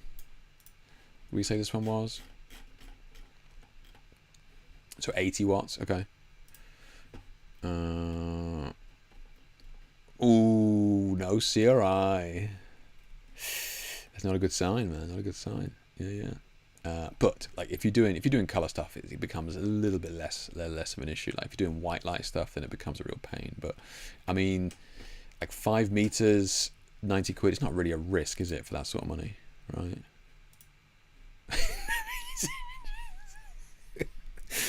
Wow, man, I love these, man. So good, so natural, you know. Okay. Sun Dragon looks perfect as the ultimate YouTuber live stream room night to impressive viewers, right? Look at those bad boys. Those blue ones that I got from B&M here for like 20 quid, I think. I'm so glad my wife told me to keep them. I was gonna throw them out because they're bloody useless, but they're like perfect for that. 48 watts for 5 meters this week. It is. But then like, you pay them a lot less. Yeah, I used it once for light painting too, which was. Oh, I can see it being useful for light painting. Yeah. Might not be strong, but the Sun Dragon, you can make your house be the coolest house in the neighborhood. I mean, it would be. And that's kind of like they are kind of pitching it as this here for kind of lighting areas that you may not be able to reach and that sort of thing. So this is actually on the Atomos website here and that sort of thing. And look, no offense, right? But this is a terrible video. Right? It's really bad. Like you could get any 19-year-old cinematographer these days to make an incredible lighting video. It kind of pisses me off, if I'm being honest, that these companies are trying to make their products for visual people and they make these crappy videos. Like it looks like this was made in an afternoon in the studio in half an hour, which is like, look at that. What the fuck is that? Like it's fine, but it's not going to sell your products. Like, I don't see why they don't get professionals to make the videos for them. I know I sound like a gripey old geezer, but it's a decent company. Just, you know, you've got a decent product, like make a decent video. It's weird to me. Yeah. The video is terrible. If you needed that if you needed a lot of meters, yeah. The name of the product was so cheesy. The Sun Dragon. I mean, I'm gonna go with them on this one. I tell you why is because I hate Godox's GX150R3LBC naming system. It does my head in. Just name, if you're going to name it Sundragon, I'm going to remember Sundragon, me, right? Granted, you know, I come from a long line of dementia sufferers, so, you know, numbers and letters I certainly struggle with, but I would at least, I do prefer them to give it a half decent name, you know. Let's give them to Peter McKinnon, right? Yeah. Anyway, you know, we're getting off track here. Oh, here you go. So I just grabbed this example as well in terms of the CRI. So, and a lot of these diagrams, and people tend to use red, because red is one of the hardest colors to render for a lot of reasons. You know, not only because of the lighting, but because of the the tech that is actually reading it, right? So here we've got 70 CRI, you can see like real nasty, and then, you know, up to the 100 and that sort of thing, just to give you a rough idea of kind of what the CRI is there. Yeah. So I guess we can kiss the Atomos sponsorship out the window. That's that done. So yeah, that was it. Oh yeah, we'll talk about that hopefully in the next stream. That'd be good. It'd be interesting to see what we're doing there. It'd be good. All right then. Broke out. Christ alive. Yeah, this is why I shouldn't be allowed on the internet. It's probably another live stream VOD that I'm going to have to delete. I should be used to it by now. Okay, so let's have a look. So what we're going to do now, if anybody's got any questions about what we spoke about, or if anybody wants any of the links that I've got there, just let me know and I will post them in chat. But yeah, a bunch of stuff coming out of NAV. I'm sure there's some more bits that we'll see that I've missed that we'll kind of look at next time. But yeah, I think we're gonna start to see a lot more of these kind of very thin, foldable, lightweight LED panels, especially if they're going to be like full RGB, like they were there, right? You know, these things from Aperture, I think we're going to start to see a bunch more stuff like this. The other thing that we're going to start to see is, you know, everything just being weatherproofed, you know. So I think it'd be fun to see where we end up. Of course, like, we just need to wait for these prices to come down a bit, but you know that is going to be expensive. Like I said, I mean, I was using the Panelux one from Panavision years ago, and that was like 15 grand, right? And it was kind of like, and it was that size, but no word of a lie, no retouching. Like, the quality of light was jaw-dropping, absolutely jaw-dropping. Yeah, that's not just, you know, I'm not just being like hyperbolic there. It was absolutely insane. Yeah. Right. But they're like, I know, right? Yeah. I was in the stages, like you say that, Sam. I was in the stages of developing a line of modifiers for Bowens. I had all the product designs and stuff for Bowens years ago, right? And then Bowens obviously, you know, closed, but they were in the works. It would have been cool, actually. It would have been cool. There's definitely some umbrella type modifiers that I think would have been really cool. Yeah. Any idea what the dream light would be? I mean, it's like we've got them now, right? We've got them now. Like, this, I'm really excited for this. You know, I think something like this that you could take anywhere, you could roll that up, take anywhere, full RGB, and just have incredible quality of light at that size. It's just a price. Just the price is going to be prohibitive for a long time yet. And then couple that with couple it with like the spotlight. Is nuts. Yeah, absolutely crazy. Yeah, what happened to my spotlight window? Where is that? This thing, right?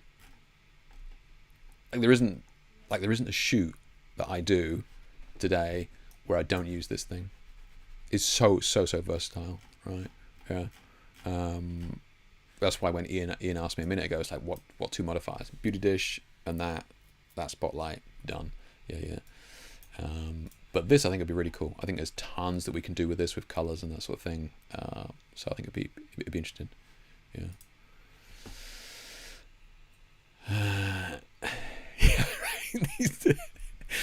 It's IP10. Yeah, so it'll stop you from putting your finger in it, but that's it.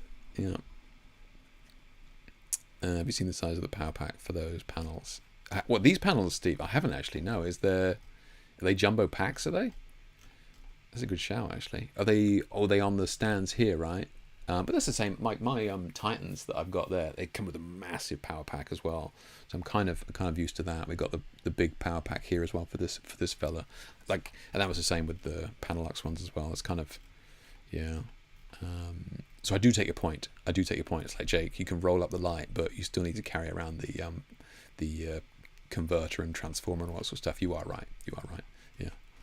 But at least we can kind of suspend it in cool ways. Yeah. The Hicks optical snooting. Yeah, right. Okay, so let's have a look at some of your images that you guys have been sharing. Like I said, we're going to go through some of the shots that you share. We do this every week, every 2 weeks, but I do a share a shoot every Monday. So by all means, share an image in there if you want to. Just have a quick refresh, and let's see what we've got.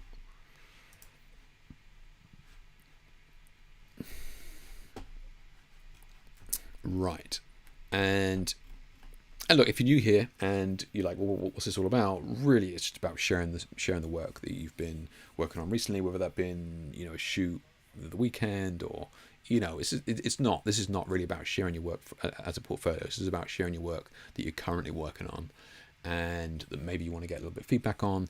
You know, maybe I'll take these into Photoshop and have a bit of play with some colors, or, you know, ask some questions on some of the lighting or something like that. So that's really what this is for, right? And look, like, the caliber of work here is outstanding.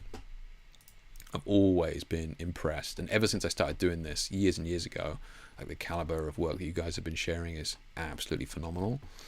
But don't let that put you off. You know, if you're like, oh, you know, don't feel comfortable about sharing an image there, don't let that put you off. This is super chill in regards to us looking at your work. There's no snobbery here. As long as you're not sharing a black and white image, you know, I promise you'll be fine. So it looks like we've got a few latecomers here. I'm as shocked as you are. Vlad's got an image in there as well. Nice, yeah. Oh, thank you, Terry. Yeah, let's have a look. So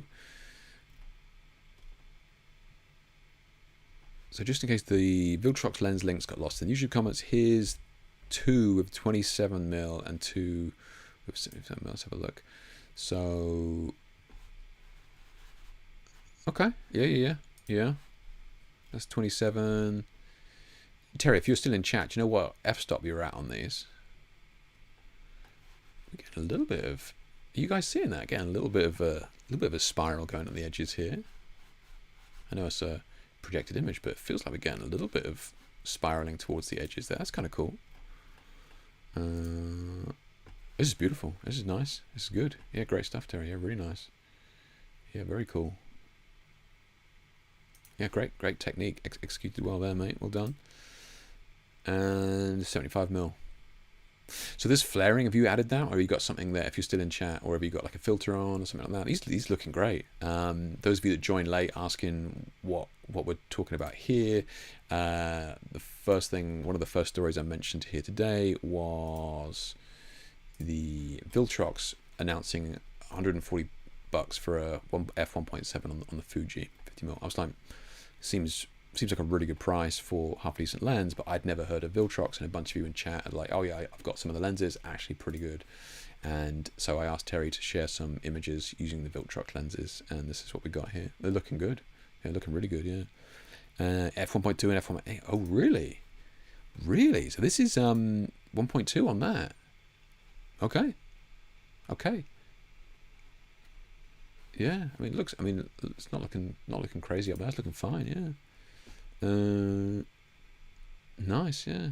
Black mist. Okay, so that's what's doing that. Okay, I was like, how how furry is that lens? Okay, cool. Yeah. Oh, that first one was 1.8. Okay, still good stuff. Okay. They're looking good, Terry. Yeah, thanks for sharing those. They are good examples. But unless the original image had kind of swirly images in it in the projection, like that's looking pretty good. Yeah. One day I will share a black and white image, maybe even a color key. If you by color key, if you mean selective color, if you like send me an image where, you know, you've got the woman with just the red lips and everything else is black and white, you will be banned. And you will not be missed. It's outrageous. Yeah. You can post what you want as long as it's not selective color.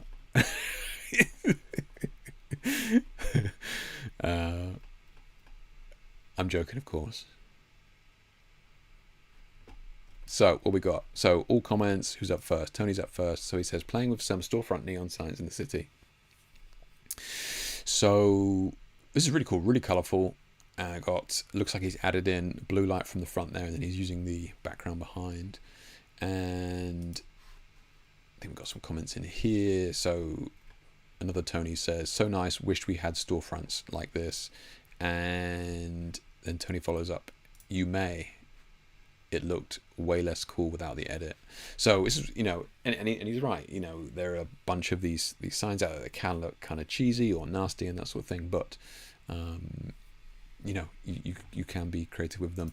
But to Tony Oliver's point there, because I've gone, I forget what we were doing now, but years ago I needed to find some neon signs for a job in London, and you know, we were kind of going around, and I think somebody showed me, and it was like, there was like these cool neon signs. There was only a handful of them. It's less than you think. They're actually really rare now. I mean, there's more of them in Asia still. So there's a bunch in Hong Kong when I was there years ago, but still, they are, you know, pretty rare these days. Yeah, and they're all just being replaced with LEDs, right? Bloody LEDs. Selective colours. I think it's not just me then. Yeah, I'm glad it's not just me. Don't see the black and white images. This one hides them. It's not me, Jamie. Honestly, the system does it itself. The system hides it. It's out of my control, mate. Yeah. On that, Jamie, Jay, my wife, posted a comment the other day, and she put, I think she was like saying something about black and white, and she's like, you haven't responded to my comment. I was like, what comment? I haven't seen it.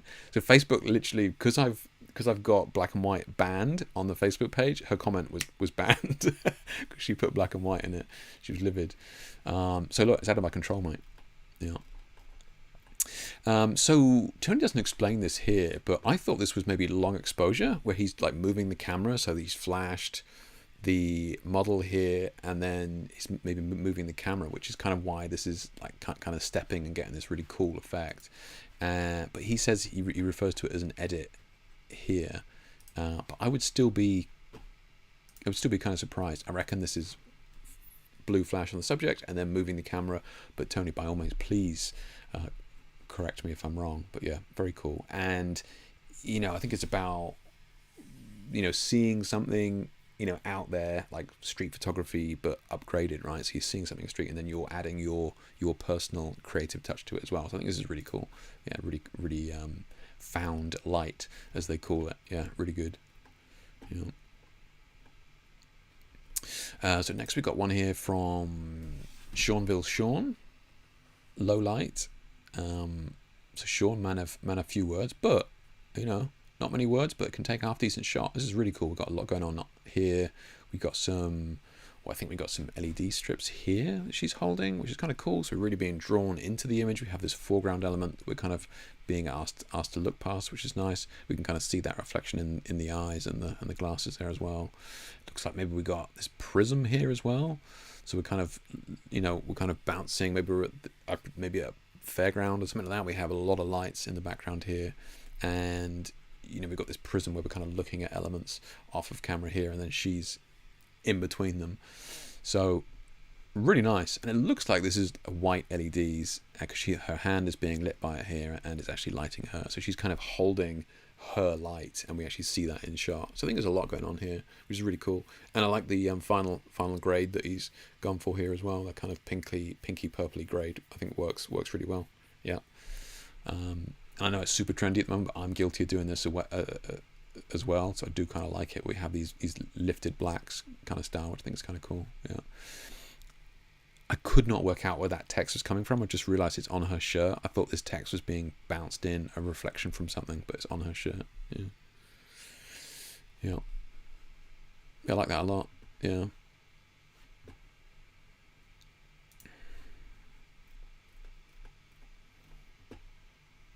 I know, Jamie, right? Poor Jay. Yeah. We got here, so we got one from Ryan. So Ryan says, I just spoke at Shutterfest in St. Louis. Nice, congrats, man. Yeah, congrats. My class was on using projectors for backdrops. Fortunately, the model I was provided did a nice cosplay for the demonic Crowley from the show Good Omens, which of a flaming 1933 Bentley using Midjourney, and added a little color lighting with Godox tube light, tie it all together. So really cool, Ryan. Yeah, this is excellent stuff, man. Really, really good stuff. And using kind of Midjourney for backgrounds like this makes tons of sense, right? You're not worried about copyright. It's just no way that anybody looking at that in the background is going to think that that's AI or anything. So it's really, really cool. Yeah, this is excellent. Really nice. And I like the way that, I don't know whether the original image back here had sparks in it, but you've added this kind of sparks on him as well. So we have this kind of depth, right? We've got the smoke down here as well.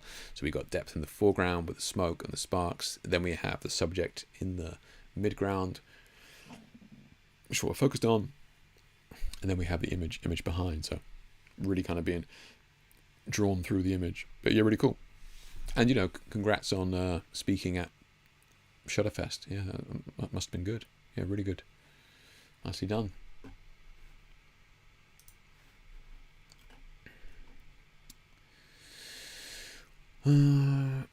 Thanks. Okay. One from Sterling here. Shot with local designers dress this past week. The background is an old bedspread I spied in the back of my closet before the shoot. Interesting. I mean, it definitely works. Right? I mean, yeah. And outfit's really cool though, right? We've got these metal elements in here, picking up the light. You've definitely thrown a lot of color in there as well with the orange. We've got some smoke in there as well. Again, that smoke like bringing us into the shot, which is kind of cool. Are you, Sterling, if you're still in chat, are you kind of blurring these edges in post, or is that the actual lens that you're using? Pretty cool though. Yeah, really cool. Yeah, it's nice, man. Yeah, you are here. Yeah, nice. Yeah, you blurring this in post, or is this kind of like the lens? It doesn't matter. I mean, it works either way. Yeah, I did a touch fit zoom blur. Yeah, nice. Okay. Again, just helps to kind of bring us in. Focus in on her. Yeah, that's cool. Yeah, it's cool. I'm kind of torn on this because on one hand, I kind of like the background being as focused as it is, because it, like, the shapes and that sort of thing kind of play into the shapes and stuff here. And on the other hand, I'm like, could we have had her a little bit further away from that? Just have it a little bit softer focus. Yeah, I don't know. I'm just thinking out loud. Sterling, yeah, I'm certainly not saying it would have been better one way or another. I'm just kind of curious, yeah, because it does kind of work with her almost being camouflaged in it, which is kind of cool. Yeah. But great use of, thinking about what can I use, and, rather than just a white background or a grey background or even like a mottled background, the same old thing, actually thinking about, can I use something different? And I think it works really well with the colours that you've got here as well, yeah. So the oranges and the yellows, I think it works well, man. It's good stuff. Yeah. Really cool outfit. Like, what is it made of? Like, is that stiff material, like leather or something, or? It's really, really cool. Yeah. Yeah, good stuff. Oh, here we go. The dress was made for a Goodwill fashion show. The designers are allowed to spend up to $100. Oh, I didn't see that. Comment. I'm glad I spotted it now. Designers are allowed to spend up to $100 on materials and pieces at the Goodwill store. The dress didn't win, but it should have. That's cool, man. That's a really cool idea for a project, right? Kind of like that. Yeah. That's nuts. Yes, you made all that from pieces less than $100. that's awesome. I love that idea. That's so cool. Yeah. Yeah. I wonder what these pieces are then. Where she found these pieces? Yeah. Yeah, no worries, yeah. They've been some fantastic. I bet, man. I bet. That's a really... Oh, it's a regular thing, is it, Sterling? That's awesome, man. Yeah, I love that. Yeah, really nice. Yeah, good stuff, man. Good stuff. So we got one from Tony here. Autumn is late starting. Those of you that aren't aware, Tony is our Australian brother here. So he's going into autumn. So the leaves are still mostly green, but we got some good shots anyway. Nice, nice, nice. That's, look, you know, Tony, that I was going to take this into Photoshop. You knew it was coming. So just have a little bit of a go with a color grade here a minute, right? Because why not? Not to say that what Tony's already done here, you know, is fine as is, which it is. Just always good to have a little bit of a play with the colors. And look, I think the premise for any color grade, and I've said this before, but is to kind of tighten up the palette that you've got, right? So you want to look at an image and go, how many of these colors can I bring together while still maintaining the, you know, like the subject and the theme that I've got here, right? So what I mean, so we got this kind of magenta-y red sweater here, we've got like the lips, we've got another earring here, we've got some leaves and stuff back there, and then we've got these kind of greens and yellows and skin and that sort of stuff. So how can we kind of combine this palette to make it, you know, a little bit tighter, right?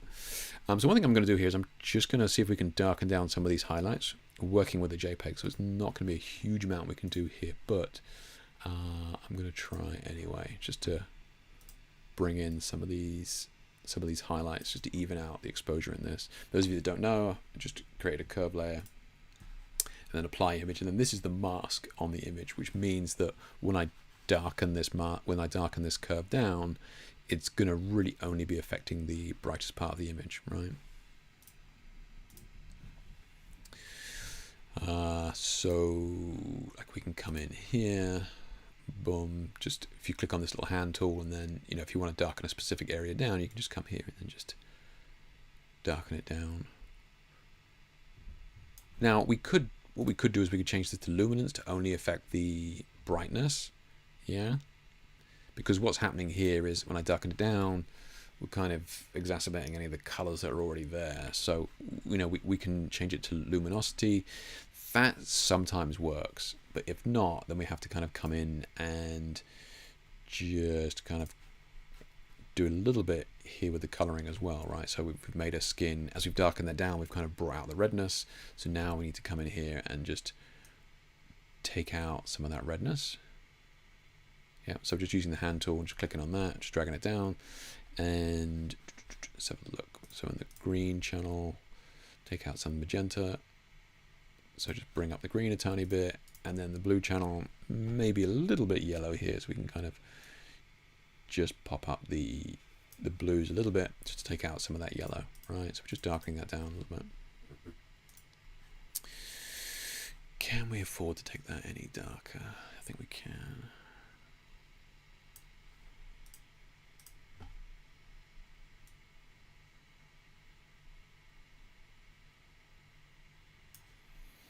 Okay, so now what I'm going to do is I'm just going to bring in a exposure layer here, and, you know, I mentioned it, what with Sean's image, I think a minute ago, I said about just lifting the black point. This is really useful when we're doing some color grading, because you can't color grade black and you can't color grade white.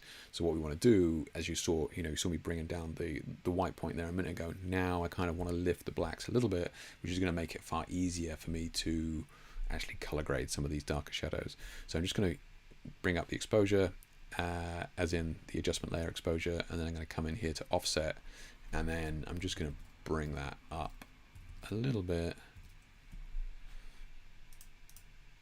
Yeah, maybe that's a bit much. Take it down a little bit. Yeah, that's cool. Okay. So now we've kind of got the foundation. We can start doing some coloring and stuff here. So first off, I'm actually going to come in here and start to do just a basic This is not a color grade, but this is a color correction. Okay, so I'm going to come in here and just see if we can't color correct the skin a little bit.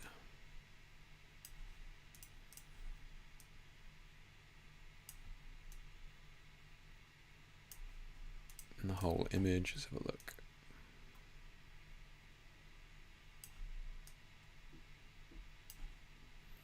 So before, you said, well, Jake, you just done that. But before, remember, we were doing it only in the highlights. So now I'm just putting this one on top, which is kind of just color grading, color correcting kind of everything, right? So now we can come in and start doing our color grading on top of that. So we know, like we said, the kind of the magentas and the greens, these are the two kind of core colors in here. So if we bring up this is the channel mixer, come in here in the reds, and let's see if we can't do something with these reds a little bit. Maybe pump up the reds.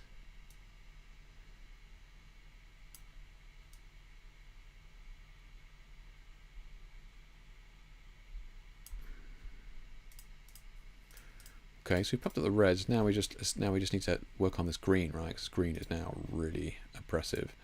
So, you know, we can take out some of that green.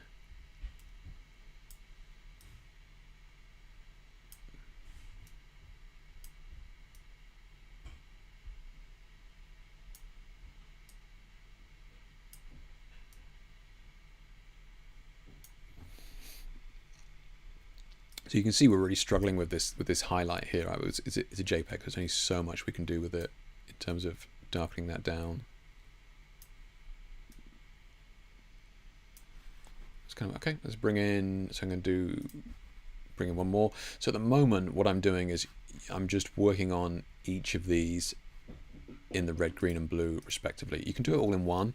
It's just that it's easier to do it like this for me because I like to be able to turn them off and on later on and see what's working and what's not working, right?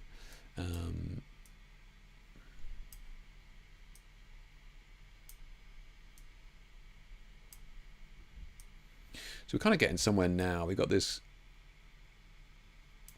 kind of getting there. We certainly got some sort of color grade there. The skin's not ideal, so I would need to kind of go back in and maybe like tweak the reds a little bit. So the reds were down here.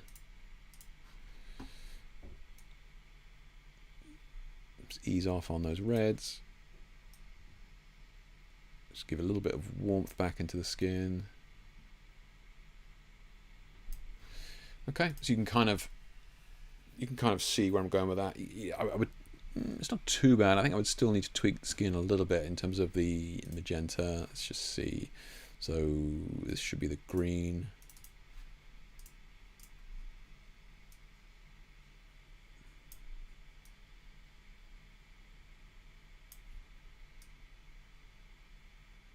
But for the most part, pretty much there, right?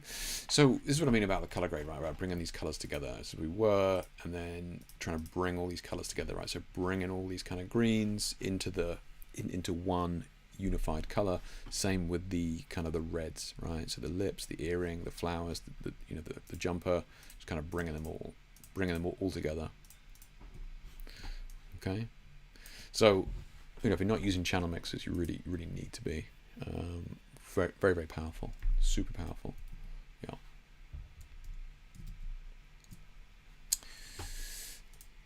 Okay. Let's have a look. We've got Jamie's coming up next. Oh, you paid to shoot as well, didn't you? Nice. Yeah.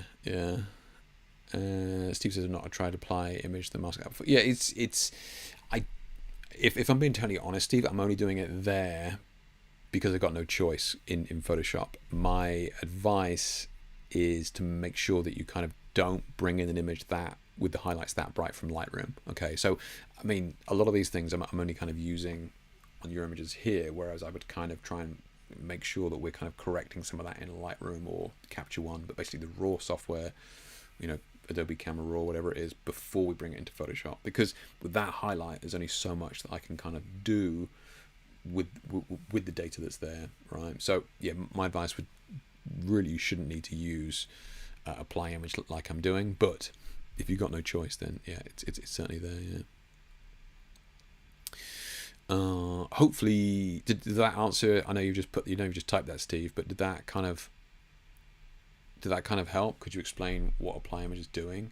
So the apply image is, I mean we can do it again on top here. So if you just create a curve on top, and then you go up to edit, and then or image, down to apply image, and then in here what we've got is the source, which is the file name, merged to, we want to look at the whole image, boom, compressed, right, RGB, and at the moment we want to, if I click invert, it's gonna only have the shadows selected, right? So if I just click invert there and do this, so now the mask that we've got here is inverted, right? So as we know from masks are only showing us the white areas of the things that's going to be affected, right?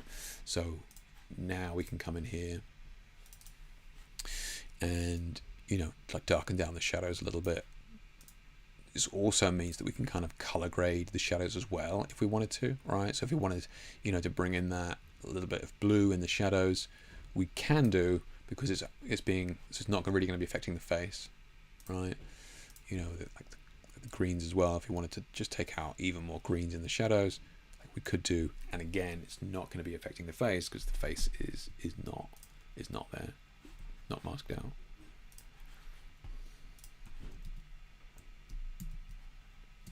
Hopefully that kind of makes sense. Yeah. My brain just refuses to understand the channel mix for some reason. Well, I think the reason for that, Vlad, is that it's kind of operating like no other piece of like color grading tool that we've used before, and it's working on individual channels. And I think that's why it's really difficult, because sometimes you go, oh yeah, this works, and I'll do it on this new image, and that same thing I did a minute ago now no longer works. And one of the main core reasons for that is purely because like these channels, which is what we're working in, is the red, green and blue. So like we were doing like stuff in the red channel there, and it's like this is not having the effect I thought it would, and you do the same thing. So I think that's why it's kind of really difficult to learn the channel mixer. And like Jamie's there, I just fudge around with it until I'm happy. And like kind of that like there's a few things that are kind of go-tos, but yeah, like there is certainly can be frustrating, especially when every image is going to give you a completely different result. It's not just a case of, oh, I just add this to the shadows and add this to the midtones and add this to the highlights. It never kind of works out like that.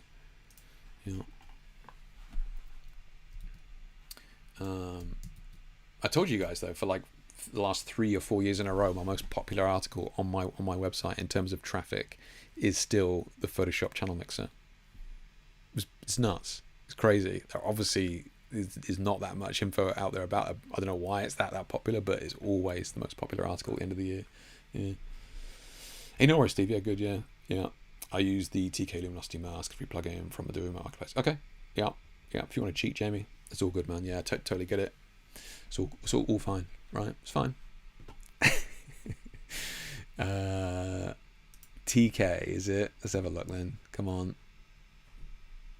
TK Luminosity. This better be amazing.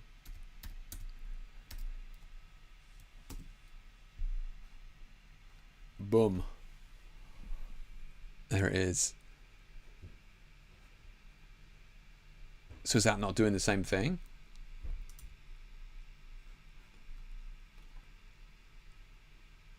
You just got a little bit more. Fucking hell. Just got a little bit more. Okay. Probably just got a little bit more control over it, right? Which makes sense. Yeah. I mean, I tend to change the mask afterwards, but yeah, if this enables you to do it beforehand, yeah, that makes sense. Yeah.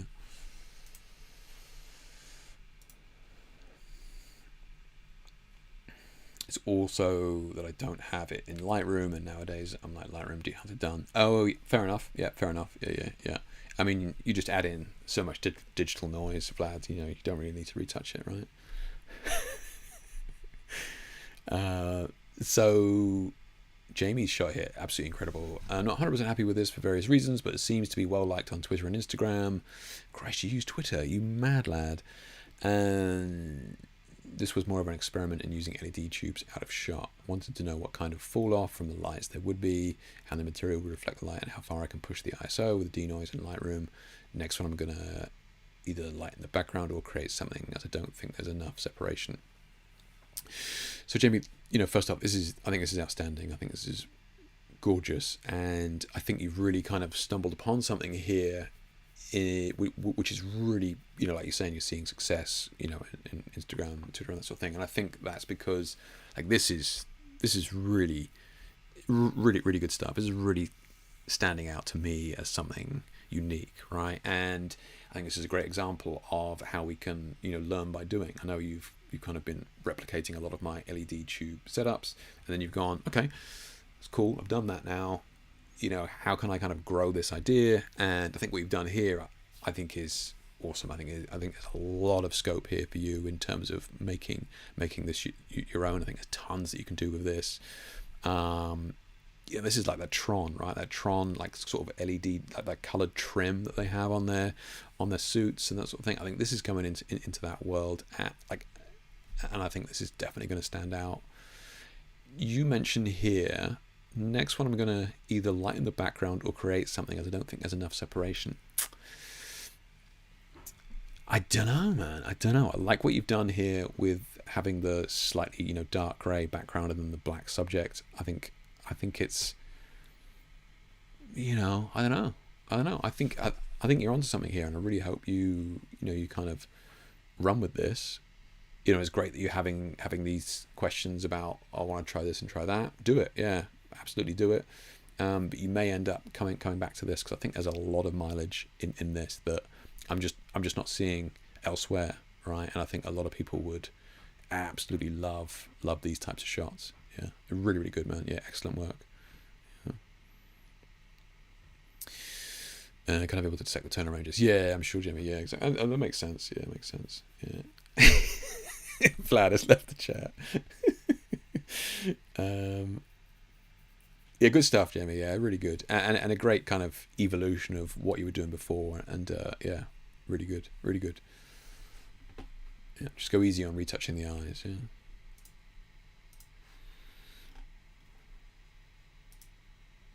Oh, here he is. Look, the lack of skin editing. NECC's welcome as always. Interesting, right? Interesting. I think that, this is it's a really kind of voyeuristic style that is something that, you could play with a lot more, Vlad. And I think it's, I kind of teach this in my cinematic lighting workshop, but see if I can find it for you a second.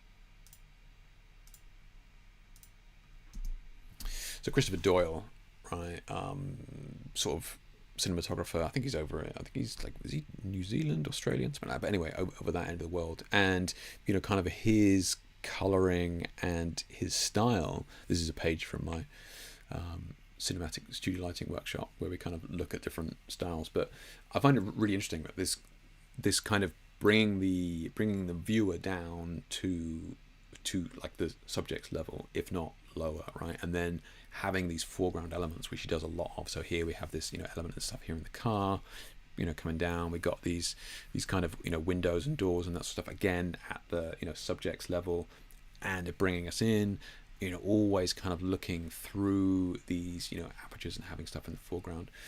And as soon as you start to do that, it's super voyeuristic straight away. I think it creates a real kind of interesting look.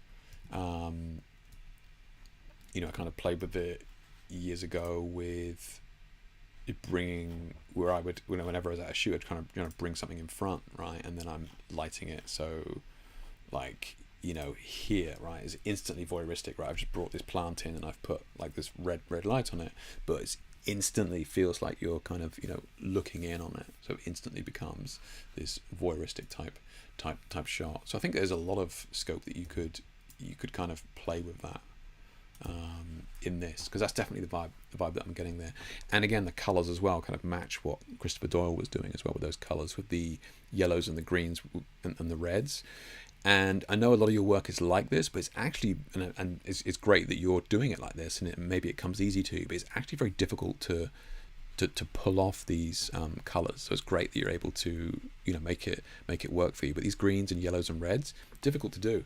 Yeah, difficult to do, but it is, you know, it's gorgeous. Yeah, I think there's a lot of scope in it. If you haven't seen movies by Doyle, you know, like in the Mood for Love, is, you have to see it. Have you seen it, Vlad? Have you seen it in the Mood for Love? If you haven't, you know, really gotta make an effort. 2046 is even pushed into like more of the sort of colors that you're into as well, with the reds, the yellows, and the greens. Yeah. But I think it's really cool. Yeah, really cool. Yeah. I'm still here just for Jamie's photo. I love how the body and the background are blending so that the lines are creating all the shapes. Exactly, Vlad. Yeah, I think it's really good. Yeah. I think there's so much scope to kind of grow that idea and concept and make that, you know, into your own thing, Jamie. Yeah, for sure. Yeah. My curtain is one of those plastic things that you're supposed to cover your stuff with while you're painting walls. Oh, nice. Okay, so it's allowing some of that color and light through. Yeah, nice. Yeah, Dehancer worked magic on this shot. yeah. I haven't seen most of the good movies. By the way, the grey background is actually black, and the LED tube's limit just enough. Yeah, sometimes, and that's fine, Jamie. Yeah, if you're close enough to it, it's fine. Yeah, if you wanted to make your life easier, which is what I do, is I just use a very dark grey background, but again, if you have the space to be able to move your lighting and subject closer or further away from it, then you can certainly make it work with a black one as well. But yeah, well done, Vlad, on this. And again, I think don't take for granted the colouring that you've got here, because what you're doing here with the colouring is actually difficult to do, and I think you're absolutely nailing it. Yeah. Terry's lenses. We're looking at his. We got Steve's shot here. Lovely.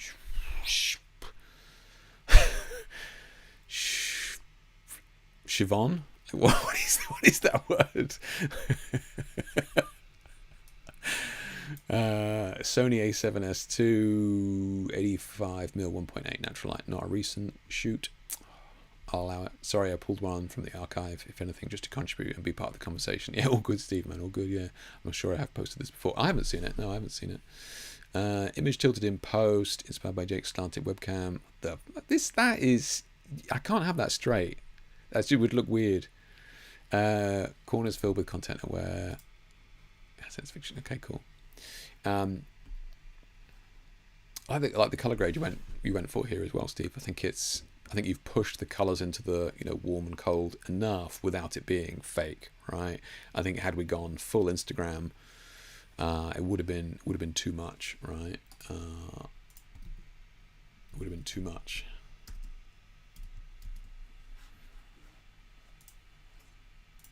Boom, job done. Instagram ready. Thank me later, yeah. But this is really cool. Yeah, it's really nice, yeah. And I think the angle works. You probably could have got away with even more of an angle, right?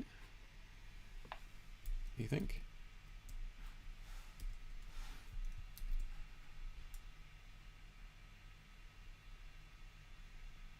I think you could have done.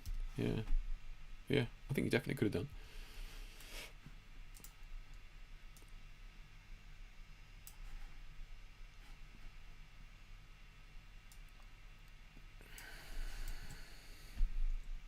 Yeah, definitely. Kind of her coming in like this. I think it works. Yeah. I could content aware that, you know what I mean, but I'm not gonna bother. Okay. Yeah, really cool, Steve. Yeah, really cool. I mean, it must be old if it's an image where the sun was shining. It must be an ancient shot.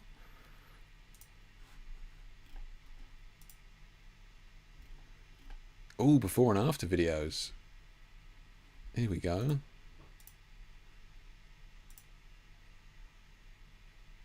Oh, nice. Yeah, so you did lean into those colours. Yeah, it works, man. It works well. Yeah. Yeah.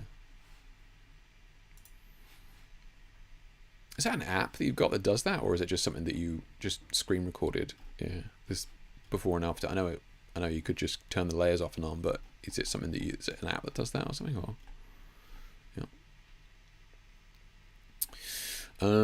right, we got who's up next? We got Tracy up next here. I think Tracy had 2 images here, right? So, I know we're in had one image, but she was explaining what she was doing here. So Tracy says, finally had a shoot, messed up big time.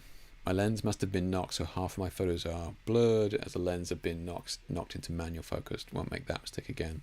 Had some cracking gel pics, but every one of them was out of focus. So yeah, this is one of those real hard lessons that many of us learn, Tracy. Yeah, and like it's obviously gutting, but yeah, I've done it. I'm sure other people have done it as well. I kind of mentioned in my comment to Tracy earlier on, I was like, look, when I'm shooting flash and the camera won't fire the flash unless it's in focus, right? So I try to avoid it, but I tend to flick the camera to manual focus, boom, take a picture, and then the flash will fire, just taking test shots, right? Just firing a flash. And there has been occasions in the past where I've forgotten to flick it back to autofocus, right? Especially if you're taking a shot, boom, nothing's changed distance-wise, you switch it to manual focus, testing the flash, okay, do the next set, it's kind of almost in focus anyway. So yeah, like it's gutting. It has happened, and like you said, it's I won't make that mistake again. Yeah, you won't. You will absolutely be checking time and time again. And if I'm ever not sure, I'm focusing on a light stand, focusing back on her, just making sure that it is kind of drifting, and you can hear it and that sort of thing. But yeah, it is one of those things that is devastating, but it does happen. Yeah. So hence why she was showing this one here, which as you can see, that did get the gels out. Yeah, you got the gels here, but again, sadly, just out of focus. It must have been devastating to open them up and that happening. I have certainly been there. Yeah. Even with kind of white light shots like this, we can kind of afford to play around a little bit here.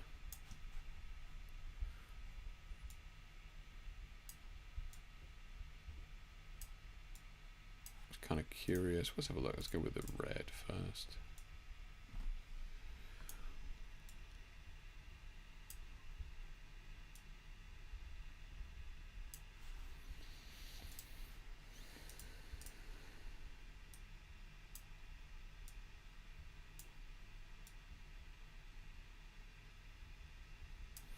So even with white light shots, we can push them a little bit,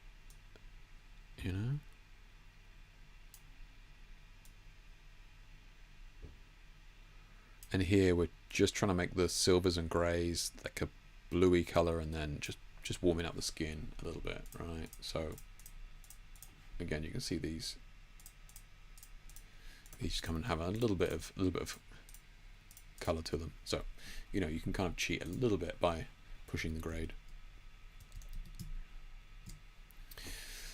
But yeah, sorry about that, Tracy. It sucks, man. It sucks. I feel for you. I do. But it happens. It happens. Let's have a look. So Vlad says, did you know that Photoshop can export video with the layers being toggled? Don't try it on stream, it crashes a lot. I did not know that, Vlad. Okay, thank you. Yeah, I'm glad I asked then. That's interesting. Okay. Yeah, that is interesting. I saw actually, we were talking about this earlier on, but this, so this guy has software that I think the break gen, which kind of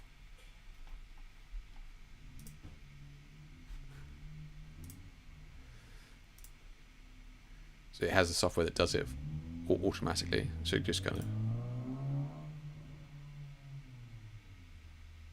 which I thought was kind of interesting.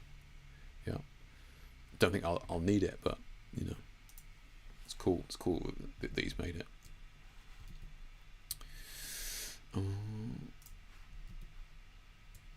Okay, so we've got Eduardo here, testing long exposure portraits with coloured LEDs, learning from the ProEDU course. Nice, Eduardo. Yeah, thanks for sharing this.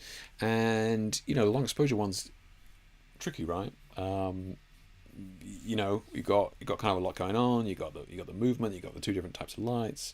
But this is good. So what Eduardo's done here, he's got the flash going off to keep her nice and crisp, and then he's got the LED lights on her, and we've got this great kind of reflective bralette top thing here, which means that, you know, he can shine some coloured light onto that, and then it's going to give us loads of reflections.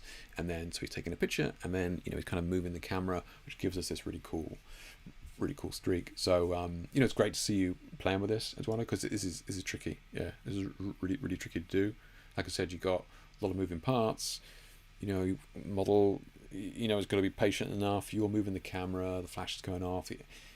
You know, sometimes it can be a pain because you want the flash or the light where the flash would be to focus and all that sort of stuff. I think you've done really well. If you're kind of playing with this for the first time, this is a great job. One thing I just want to double check is, do you have the modeling light on with your flash? The reason I'm saying that is because I can't work out whether we've got skin from the modeling light on her, or whether it's the kind of light that's like the purple light that's hitting the skin here. So reason I say that is because when you're looking through the camera, we would just have the purple on one side, right? And then the flash is going to be lighting her from this side. But the flash can't have the modeling bulb on, which is what we normally use to focus, because that's what's going to create the blur. So so the only way to color correct the skin, Eduardo, that's cool that you're here, is to not have the purple going over the skin, right? So one thing, like, it's kind of difficult, right? Because wherever you drag is gonna create it, and you're kind of lighting this top that is below her face, right? So when you see me kind of doing it, I don't know whether I've got any of the older images. It might have been pushed off the. Yeah, I think they have. Oh, here you go. Oh, good one, Jake. Good one. So like here, right? So I'm making sure that like there isn't any purple light here on her chest, so that when I move the camera, that purple light is not coming up through the face, right? Whereas you can see it hitting the sides, and that leaves the face kind of untouched. These are very old now, but the same principle still applies.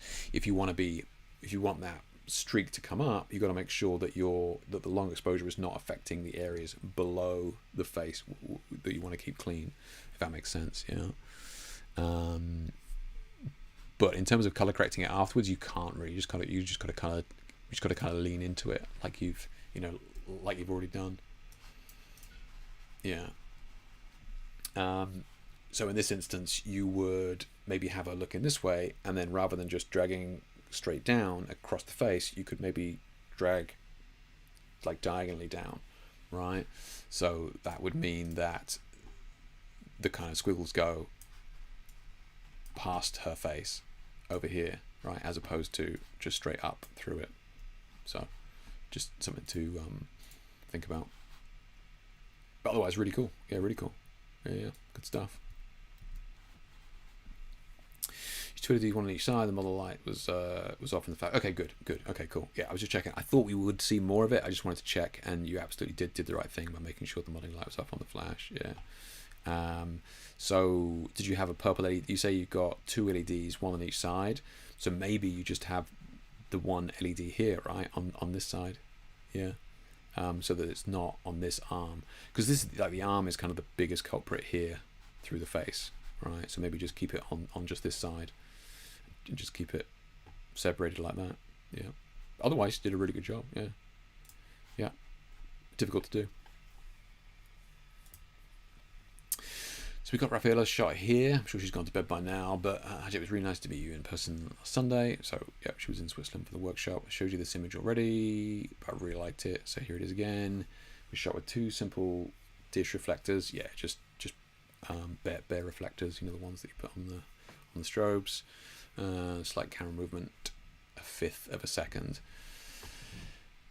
So yeah, Raphael showed me this on Sunday, and I was like, yeah, wow, I love this. This is really cool, really cool. We've got this really nice, strong color, really clean color as well. And we've got this nice pool of light, this kind of Rembrandt style light on the eye here. So really nicely mixed. And then we have this nice little bit of movement, right? Now, one thing that she kind of didn't mention here, and I think I followed up on here a second ago, was basically saying that, you know, was there flash as well, right? So yes, there is flash. So it looks like you know, they're both flashing, and then the orange has definitely got the ambient. You are still here, bless you. So we've got the ambient as well, right? So the flash is going off, and then she's moving like this, just to get a little bit of movement. But the key thing is here that we have the flash going off to have that crisp image, and then we can do the movement afterwards. And you know, I think it's kind of nice, like a 1/5 of a second, you know, 20th of a second, whatever it is just enough, right? I think it just gives you that sense of movement without it being like a long exposure shot. I think the long exposure shot is what we've just seen there from Eduardo, which is this really kind of cool creative effect. And then we have this, which is, you know, it's just a little bit of kind of energy in the image, which is really cool. And we can kind of see where the blue light is positioned here. And if you're ever unsure when you're looking at images, you can see where like that shadow lies, right? So you can kind of see, so the light's off over there, coming down nice and high. We can see the orange light, catch light in the eye. You can see how hard that light is, very small catch light. So yeah, this is really good. One of the things I think is also really good with this is that we have some sort of detail and color back here. So I think it's very easy when we're doing shots like this for the background just to be too dark. But I think it's nice to have that background. The only kind of slight gripe that I have is this kind of shadow here. So, you know, just kind of is kind of difficult to avoid, other than you just maybe coming down slightly lower and angling up. But yeah, kind of tricky to avoid that unless twisting the whole setup so that shadow gets thrown out of shot. You know. Guys can handle hard light. Yeah, that's true. That's true, Rafaela. Yeah, you are right. I mean, this character as well, 100% can handle hard light. And you're right. We can see this razor sharp shadow here, and yeah, I mean, you know, you do need, you know, a fairly attractive young lady to be able to handle very hard light. And you know, one of my kind of portrait rules is, you know, you never want to light somebody from below, but you know, you have some Vogue model and you can light them from below, right? And that's just how, you know, chiseled some of them are, is that you can get away with it. And yeah, this works really well here, especially since we've got this nice, beautiful kind of highlights here on the face, which is really nice. Yeah, I think this is really cool, really cool. I love this kind of style of this little bit of movement. I think it's really nice. Yeah. And so we've got stuff from Ian here. He was the king of the color wheel. I backlit this one by shooting through 2 layers of diffusion paper. Key light was an optical snoot with a circle gobo. Fill was a small octa to control the shadow value. Yeah, perhaps I should have played around with complementary blue as a fill level of this one. Yeah, you can do. I mean, at the moment, we're kind of dealing with what we refer to as like analogous colors, right? So they're going to be colors that kind of sit side by side on the color wheel. So here we have a very, you know, warm tone image. So we got the reds, we got the reds, we got the oranges, and we got the yellows, right? So this is like an analogous color tone, so super warm. So we need to be careful when we start to bring in a blue like that. But you could have done. You just need to be careful with it. The kind of the issue that I have is this here, right? Where we have this kind of cut. It doesn't really work here. I think we can afford to have it here, right? But it kind of doesn't work cutting through the arm there. So, you know, again, that's just going to be positioning of the light, positioning of the hand. I think either having like the full arm lit or the full arm in shadow would have been fine as well. Also, just kind of watch this backlight being too bright, you know. I think it's okay to have a white background, but I think when the color starts to blow out like this, it can be a little bit distracting, right? Like here is fine, like this tone here, this nice warm bright yellow, but here is it's kind of dominating, especially where we've kind of, you know, put this frame around it. We put this frame around this kind of bright spot here. So I think just kind of ease off on that hotspot, or bring the hotspot further down and kind of hide it more. But otherwise, yeah, I think it's really cool. Yeah, really nice. Again, like the beautiful sculpting on the arms here with this light. Yeah. And on the face as well, whether that's retouch or lighting or not, either way, looks good, man. Looks good. Yeah. I think the shadow value you've got here is good as well. I think it's easy to go overboard with it, but I think you've got enough data in here that it kind of makes sense. Yeah. Hey, no worries, Ian. Yeah, no worries, man. Oh, we're done. Oh my god, that's all of them. Wow. Let me just double check any stragglers. But yeah. Okay. Good stuff though. Good stuff. Yeah, we saw that one. Yeah. Yeah, we had a great mix today, guys. Yeah, a really good mix. Like super creative, long exposure. We had some projection. Even had some natural light. Yeah, man. Good stuff. Yeah, good stuff, guys. Yeah, really, like incredible, and like the caliber as well. I mean, I'm like in a lot of these images. You got to understand. I'm nitpicking, right? A lot of these images that you guys are submitting are absolutely fine, right? And you know, they'd be, you know, any camera club in the land would be happy to see these images. So you know, you got to be right. I am nitpicking at these images, and you know, for a lot of you who've been here a long period of time, you know, fair enough. You know, I'm going to do that. Like the kind of the newer people, I'm being generous with. You come here a couple more weeks, and we'll start letting rip. But no, it's good stuff, guys. Yeah, really good. And look, I take my hat off to anybody who shares images like this. You know, puts their work out there for other people to see, and you know, and to get feedback. You know, it takes nerve to do that. So thank you to everybody that's shared an image. You know.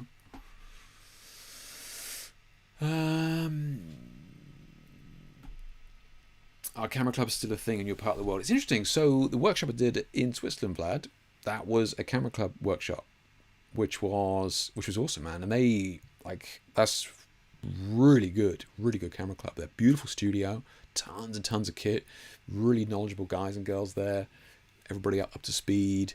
You know, they've got a nice little system worked out there where they, you know, they're making exhibitions and books, putting on workshops.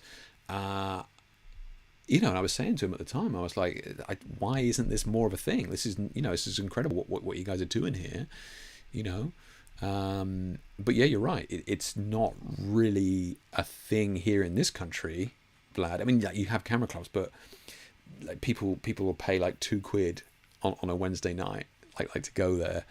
Or they just do like a photo walk or something like that. Nothing wrong with that. If you just want to hang out and,